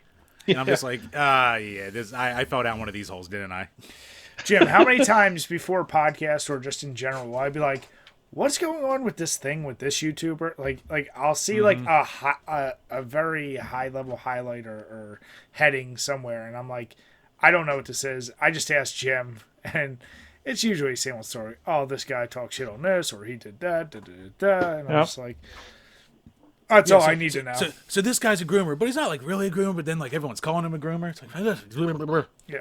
Oh, those. Yeah, I know that's the big one now. Oh my God, he's 19 dating a 17-year-old, and I don't know. I just watch those things because not all of them. Like I'm aware of them. I don't watch them. I usually catch because some idiot always just takes 15 tweets and writes a news article on it. right. So I can just read the 15 tweets and be caught up on it. Exactly. I don't know. For me, I kind of like it for like I've got it obviously because of my space. I got like this focus on the Me Too thing, and there's always those men's rights guys talking about false accusations and that. So I kind of like seeing how it plays out in the field. But you're right. It's complete mind rot. And if I have anything better to do, it's definitely worth putting it down. But I mean, yeah, there's something so nice. Yeah, it fucking works. But then there's something so nice about just like turning on like a Frederick Kunsen video and like a 2-hour documentary about like a guy fighting a robot in a chess match and like making it entertaining. I'm just like, all right, I'm good for 2 hours. That's why if you looked at the statistics, not only has drama bullshit went up, but people watching people like, I don't know if you guys are like me, like if you come across your YouTube or your Facebook, like the amount of things of like someone like restoring an old lighter or carving something out of wood. Art restoration. Like they're so watched because you do look for something just pure, non-bullshit creation. Like it's a juxtaposition of all the bullshit drama that really doesn't matter. Those views on those other things, like people fucking doing pottery or cakes or shit. Dude, you don't I had a actually care sawmill about channel that I'm hooked on. Like I totally There you feel go. you. There you go. Like everyone has that thing, and it's like even if you just watch it a little bit longer, you realize your timelines are starting to get filled up because that's your escape. That's your quick break. And you're like, why am I watching this? Like I said, I watched this like World War II lighter being restored that was like all rusted out. I'm like, I saw that one. yeah, I was like, I don't know why I care about this, but I'm gonna fucking watch it. Like, you know, oh, dude, you know what you're gonna love? There's a fine art restoration channel too that does stuff like that, but it'll be with like the paintings that you always remember seeing on a movie somewhere. Yeah, yeah. Like, those ones are even cooler because you guys like that's 500 years old. Don't screw it up. Like, and I have zero investment. Like, I don't know shit about it, but I watch it. I'm just like, there is something nice. Like, I don't hear someone talking. You don't this and that. Like, it is Very just zen. Yeah, and it's those views have gone up, like I said, the same time as like these stupid like drama channels have. It's funny, like you see that rise at the same time. I wonder how much of it in the drama channel is guys and how much of it is girls watching it. I'm kind of worried because I know you know that study where like guys in the 80s, like a 60-year-old man in the 80s has as much testosterone as a 20-year-old guy in 2021. I don't know if you've ever seen that study. Oh Jesus! Yes, I believe it. I unfortunately yes, as Jim said. Yeah. But if you and then I'm wondering, at, like, is this why we have like drama channels are taking off? Is that our chemical? Is that because they're turning the frogs gay, or you know what I mean? I mean, it's goddamn globalists at it again. You look at the lifestyle of a 60-year-old who, if he's 60 in the 80s, you figure the life they grew up on and the style versus anyone even our generation. Like, you know, we can't compare to our parents' generation of what they went through and how they were raised and all that shit. Yeah. It's it's an unfortunate. I think I've heard it many times, but it's a pussification of generations. Like, No, Bri, please. I don't think Grandpa lived through PewDiePie versus T-Series, so I don't think he knows real struggle.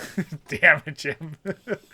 Jeez, I'm gonna out myself as the old guy here. I'll talk about him in the Wall Street Journal or the New York. Was it Wall Street Journal or New York Times that was calling him a Nazi? Wall Street Journal, wasn't it? It was Wall Street. Yeah. Even they had to jump. They're like, oh, biggest YouTuber of all time. Let me jump on this. It's Let's take out the competition. But that's where we get our fix of like, that's drama. That's the adrenaline. That's not seeing two people fighting at the bar that you go to day in, day out that you might get pulled into. That's the fight. That's the schoolyard fight right there. They've never had a fight burst through a public restroom toilet while you're taking a shit at a bar. Never happened. I can't say that. I haven't. They've never had to be in front of Patty Wax and have someone pull a gun on you, waiting for the cops to show up. There's a guy, one of your buddies, who has a busted glass over his head, just sitting there. Like, they've never had to see any of that. Different styles. Yeah, different ways we get brought up. Oh, Yeah. God, just holding that door open while I'm taking a goddamn shit. Two guys Picturing my grad party where a guy got cracked over the head with a chainsaw bar and had to be taken to the hospital. And when I showed up, two 16-year-olds were finger blasting each other on the lawn. Yeah. different By the way, I'm a hardcore redneck. You have no idea. Like, I raise cows. I know how to rope cows, ride horses, took inner tubes down the river, had a quad, ran over myself with a tractor, like all the works. No, but all your stuff, you guys were saying that, I'm like, oh yeah, I remember that. I remember that too. Yeah, I did that.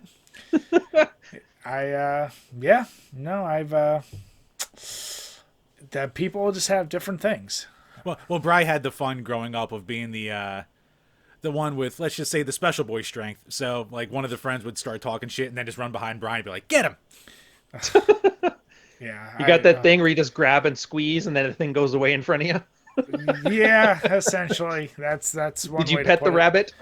Yeah, basically. That's a very good way to put it. Nice. There's a complete different mentality with me, and it's I mean, unfortunately, I see.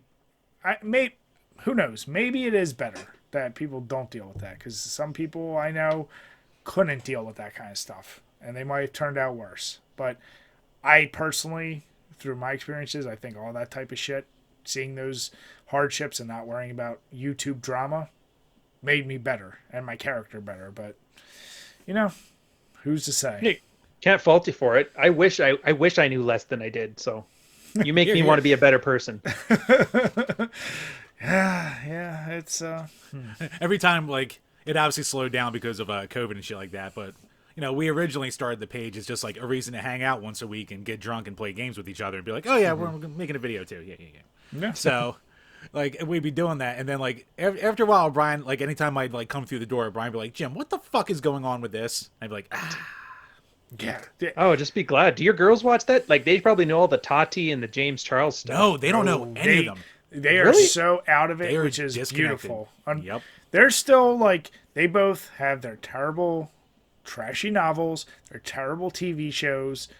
That's their vices. Like, they both have terrible taste in TV. I was lucky for you guys then. My girl is the whole reason I knew about all that stuff. And I was like, guys drama, we still can't hold a candle. Girls are like, step aside. Oh, yeah. No, yeah, I don't.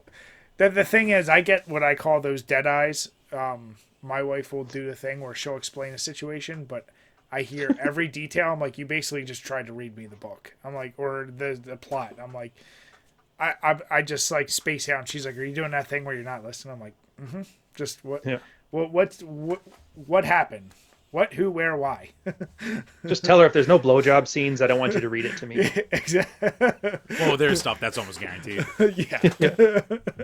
I think a lot of guys don't know what's in a lot of those novels. They don't realize those novels are essentially porn for girls. Oh, like they're literary porn. Absolutely. Oh, that's why I call it mom porn. Like, that's what it is. Yeah. I'm like, but it's literally how the girl's brain is wired for that. Like language. That's why, talking your way into a girl's pants was a thing. They're not visual creatures. That's why looks maxers never get laid. Yeah, exactly. There's a term if you haven't heard that one. Looks maxer, a guy who treats strength as the attribute. You got to get to 18 plus 2 for being half orc or whatever. Yeah, they literally like you have to be 6 foot tall, 6-figure salary, 6-inch dick, or the girls will never talk to you, 6-pack abs, and they call it looks maxing. They even talk about like their jaw lines, like a type 2 and type 1 jaw. The only reason I know about this shit is because they've done takedown videos of me, and back before I learned to tune it out, I used to watch them all. I'm like, what the hell are they saying about me? And I'm like, this is confusing. I have a type 2 jaw. I don't know what that means, but apparently it's bad. Yeah. There's a whole under group of these kind of guys that are like the 40-year-old virgin, basically talking about bags of sand, and they'll have like a YouTube PowerPoint presentation on their convoluted theory on what gets girls. Well, I mean, we talked about this at the very beginning. I mean, it's going to be the tremendous oversimplification, but at the end of the day, it's confidence. It's confidence and not caring and not trying too hard. Like, as Jim said, he could just, all of a sudden, he had a girlfriend. He didn't care no more. All of a sudden, that's when it happened. For like, you know, like I have friends who you would think in the looks department, they would knock it out of the park, but they have trouble out the wazoo. But then dudes that like, you're like, how are you able to like keep talking? It's like, they just don't care. Yeah. They're confident and comfortable in their skin. You know? Plus, you guys have done like 100 podcasts. Like, I think at this point you should be able to string a sentence together for a couple hours without breaking a sweat. Oh yeah, you would think. You'd be surprised how much you can like bullshit, like especially after doing stuff like this for so long. Mm-hmm. Oh yeah, for sure. Well, that's why, because the other episodes where we come in and we're like, shit, we have nothing coming into this. All right, let's pull some teeth. Those are my favorite though. You gotta love those, because then it just goes down whatever, and you have no idea where it's going. It is good to just go on the fly sometimes too. Like, all right, how am I making this work? Yeah, I mean, instead of like, and that's why this part of Jim and I, we try not to do the agenda shit, because it's like, go where the conversation goes. Like you said, obviously you hold the conversation really well. You know how to talk back and forth. We've had plenty of people where you try to pull something, and it ain't much coming. So you make up as you can, however you can. Oh, that must be like pulling teeth, man. I do not envy you at all. Like, take these guys to an improv class. Actually, no, seriously, that was probably the best thing I ever learned, because I was a bit of like a drama nerd when I first got into college and that. And it was the best thing I learned was from improv, was like the opening a conversation. Like, no matter what they throw at you, you use it. Never say no. Mm-hmm. No closes off the conversation. Always say yes and. Yes and then they would do experiments. Where they throw some, like that stupid show with Drew, whatever his name is. Oh, Drew. Whose line is it anyway? Yeah, where they throw it. It doesn't matter how stupid it is. You have to actually like say it and go with it. And you could try to change it. That's basically it. You know what's funny is like since we've done the podcast, like I was never a podcast person. And then like I've listened to, and it's funny, I don't listen to podcasts at all on iTunes or Spotify. I only I tend to have them on YouTube. I don't even watch a video. I just have it, so I'm listening to it like in the background.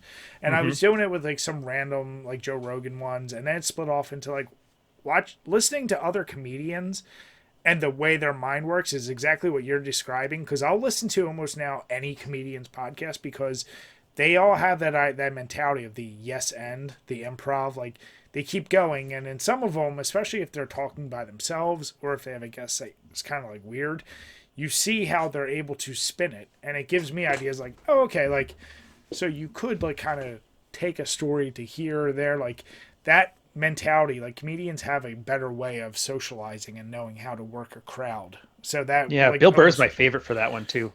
Well, I was about to bring up Burr, because he's done it for fucking 11 years by himself, basically, unless he has his wife on with him. Yeah. But, like, for the most part, it's just him rambling for an hour. Yep. And, like, there's been times where, like, Brian and I have had to, like, for whatever reason, we couldn't do it that week. So to try to keep it weekly, one of us would just do it ourselves, or, like, we would do it with a guest or something like that. Dude, doing it by your fucking self is hard. Yeah. Like, just trying to think of just, like, what to say and, like, stream of conscience that much for even trying to pull, like, 40 minutes out of yourself. It's like, how does he do this all the time? Dude, for me, it's the voice. You know? Like, I can run a train of thought that long. For me, it's the voice starts to get harsh at the end. I don't have proper speech. I don't use the diaphragm or something. I don't know. But I like it, because then you just kind of, you're almost teaching yourself something.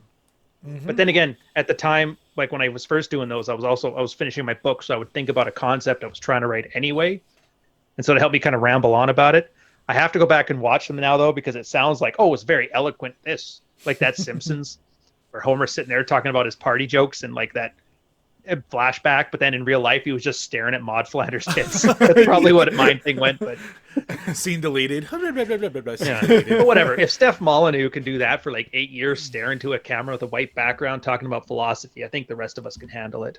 Yeah. We don't have egg cartons, but we do what we can.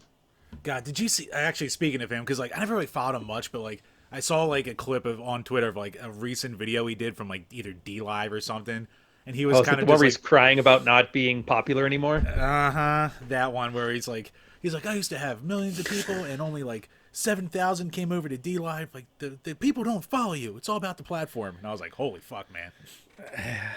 You know what? It's terms of service. He just harassed the right person that finally had enough shit. And then once you're on that list, it's hard to get off of that one. Yeah, you're done. He kind of taught me, he did teach me a good lesson. He's the reason I have that rule where I don't shit on people. I shit like in general. Yeah. Always preface anything when you're going to dunk on somebody. Say, people like this. Yeah. Go with it there. Nah, But I mean, he kind of had it coming too. I don't know if you remember his old stuff where he was talking. It was a borderline scam, and he almost got his wife, who was a psychologist, I think it was, or psychiatrist. He almost got her license revoked because they were doing some like random MBTI type stuff. He actually lives just like half hour away from me. I think he's in Mississauga, Ontario right now. Which is weird. Yeah, because like I never heard like much about him until like he had all his controversy and got like heated off YouTube. So that's like when I heard of him, and I was just like, "What the fuck's this guy doing?" Jim, with I still hate eggs? the fact that you say "yeet it." I'm on the internet too bitch. much. You really are. Every so often he throws in like these goddamn. Or I'm like, I'll say fucking TLDR in real life, and then I'll just. Oh be like, God, damn, why'd I no! do He that? really he uses these acronyms. I'm like, you're not in the government. Like you're not, and you're not a 13-year-old girl. Why are you using these terms to me? Like, what are you Gotta doing? get young and hip with the kids, man. Get with it. No. Hey kids, Be hip and happening. I'm on Gotta have Fleet that 100. quality. They still say that? Damn it! Damn it, Jim. Even my references are getting boomery for internet talk now. That's fine. Boomer's gonna be the new nostalgia. Vaporwave is gonna be boomer memes. Wait till that 90s 2000s fashion comes back with a boom. Oh, I think it's starting on TikTok. People are starting to wear like bell bottoms and shit again. I saw. Well, yeah, there was. Right, you still have your fucking dragon pants, don't you? I wish. I'm so pissed. I finally got rid of those. Those and all my FUBU and all that. Man, you don't even know. Have you guys tried TikTok yet, or have you not gone on there? I can't. Thanks to I get Jim's enough of my wife. wife. Thanks to Jim's wife, I know about it because she shares it with my wife, and then my wife will show me some stuff, and I'll just go. It isn't. I was like, I still don't get like, is that not Vine? Like I remember Vine was a thing Vine. for a minute. Yeah, it's basically Vine. Like I don't know what the difference. I'm like, okay, I just people dancing. And it's funny because like it can be a good way to get like eyes on you, but then like it's another thing where like it doesn't translate because like our buddy Grant from Shirt I'm Wearing Thought Cops, that podcast, like he's actually got like a really good following on TikTok. Like he's got a couple videos with like 1 million views and shit like that. Like just like he's playing like a character of like the Chicago guy. He tries to like frame everything as like being from Chicago or like shit like that. It's like goofy shit, and he admits it. And like he has a couple TikToks that have millions of views, and he's like, "Yeah, I'm trying to get it to fucking come over to the podcast, and it just doesn't happen the way you think it would." If we've learned one thing, it doesn't. You can be the biggest Twitch streamer in the world. Doesn't mean it's translating to YouTube. Like the platform people find you on, they're probably sticking just to that platform for a reason. So yeah, if there's million sub YouTubers who have like 3,000 Twitter followers and shit like that. Yeah, you just yes, that's why I like email lists. I don't know if you guys. This sounds really weird, but email lists are actually extremely loyal. We have that on our site. Yeah, that nice. So that we did a push for that since our site got fucked last year, and now I finally got to a point where like legit backups, legit everything. That's our push. Is like we're trying to do way more content just from the site. So that's the, like you said, that's the more legit way. Oh, actually, well, it's more so like if you get nuked from everything, they'll at least have like you can't ban somebody from SNTP. even if they remove you from like MailChimp, like they did with Stefan Molyneux, you can just sign up for like MailerLite or something. Yeah. But it's God, he always like fucking got the kicked off everything, didn't he? Jesus. yeah. Oh yeah, dude. I watched it. It was some random Karen. Hey, do you guys know this white nationalist or whatever's on your thing? And MailerLite with the blue check And accounts. Like, all right, fuck that guy. That's all it takes. And then you But watch, yeah, and you could tell who had email newsletters with MailerLite because they were the ones that started like all of a sudden retweeting like, "What the fuck? Moving to a new service." I was like, "Oh boy," because he's not. I mean, he's not even really that bad as far as his commentary goes. He wasn't particularly edgy or saying horrible. Like I know a guy who's literally a pimp from Romania. Jesus. Yeah, Tristan and Andrew Tate, like they do that stuff. Sterling Cooper's a porn star. Like I know people that do some raunchy shit, and like, I've heard Andrew Tate before. okay, yeah, I've heard him on other podcasts. So you hear him, and he's just like, yeah, I have like 10 women living with me, and like I make them get on the camera, and then they make me the money. I'm like, what the fuck? oh yeah, Like, yeah, he is apparently one of the brutal top ones too. Yeah. Different lifestyles.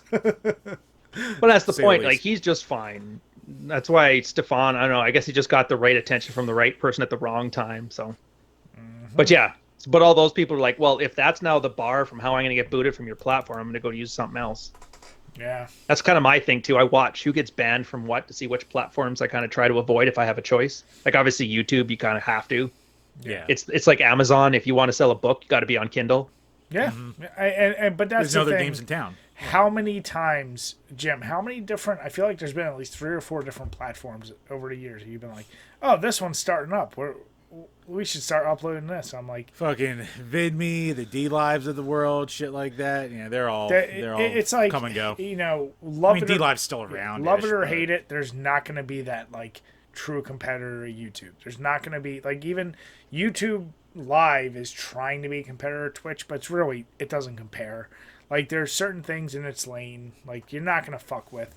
TikTok could be a flash in a pan, but, like, you're always going to have your Facebook. You're always going to have your Instagram. Like, so just stay in the lanes, figure it out. Yeah. Oh, well, to be Until fair, I'm on TikTok gets BitChute bought and now. killed.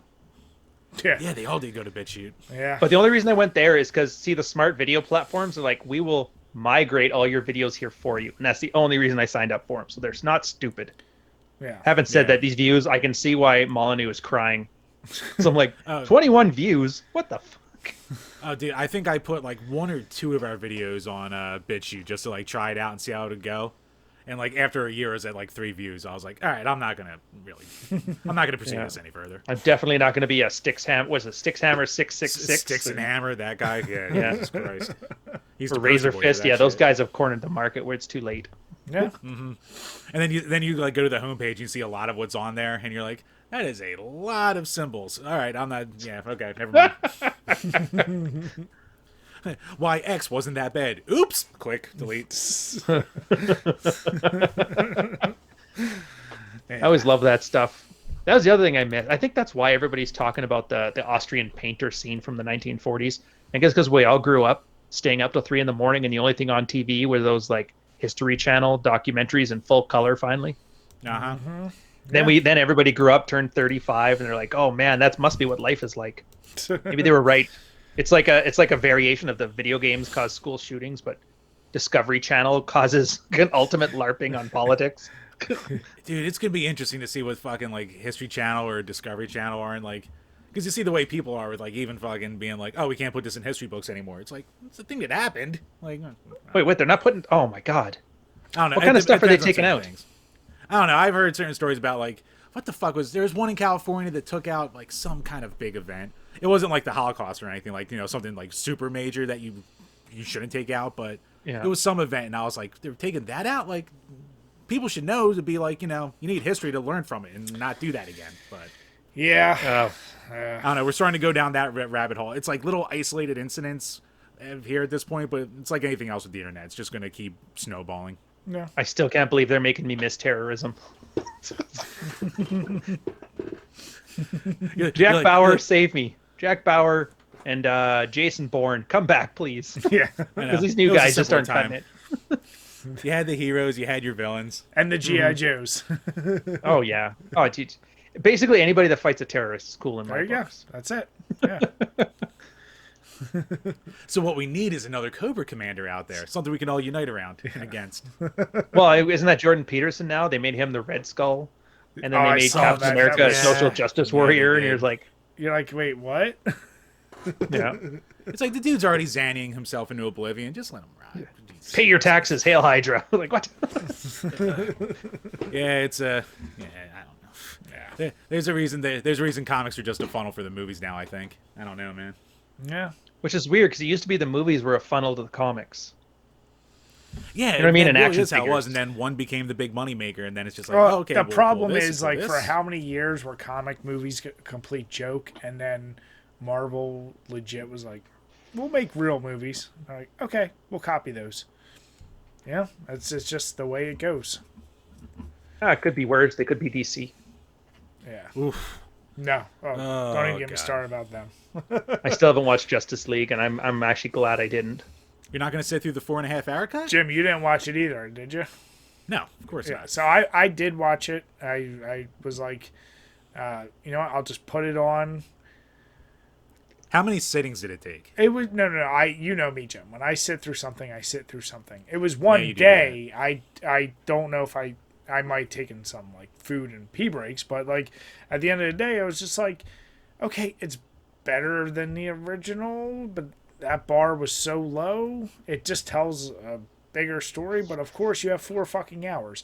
It was like it was what I felt like when you see Salem's Lot or like the original Stand. It was like a mini series all condensed into one movie. So you're like, this could have been 2 movies easily. But yeah. So with that though, Ryan, we do want to say we truly appreciate you coming on. You know, had a blast. How did you just stick with that one beer, or did you move on to another one before? Oh, just the one. It's the one. Monday. My sailor days are behind me. So, Ryan, before we hop off, please, once again, plug away. Where can everyone find you? Oh, just look me up on YouTube, man. /C, YouTube/C/Rian Stone. Check out the videos. You'll like it. Basically, if you're in a relationship or you want to get into one, it'll help you shore up the little things you may not have 100%. Or at the very least, you get to see how bad it could be. And so your girl can look at you and you can say, hey, you could have it way worse. Look at this guy here with the lube jar that's open. But it's good. Yeah, and then beyond that, I guess, I got a book. If you're a reader, you can always check me out on Kindle, Fuck Files. I've got it on Kindle. I recorded the audiobook. I even got it on Kobo.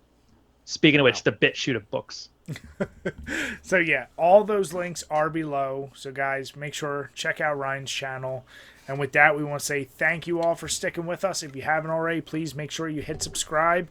And if you are listening to us on iTunes or Spotify, please leave us a review. We always respond to them. With that, we want to say have a good night and cheers. Cheers, guys.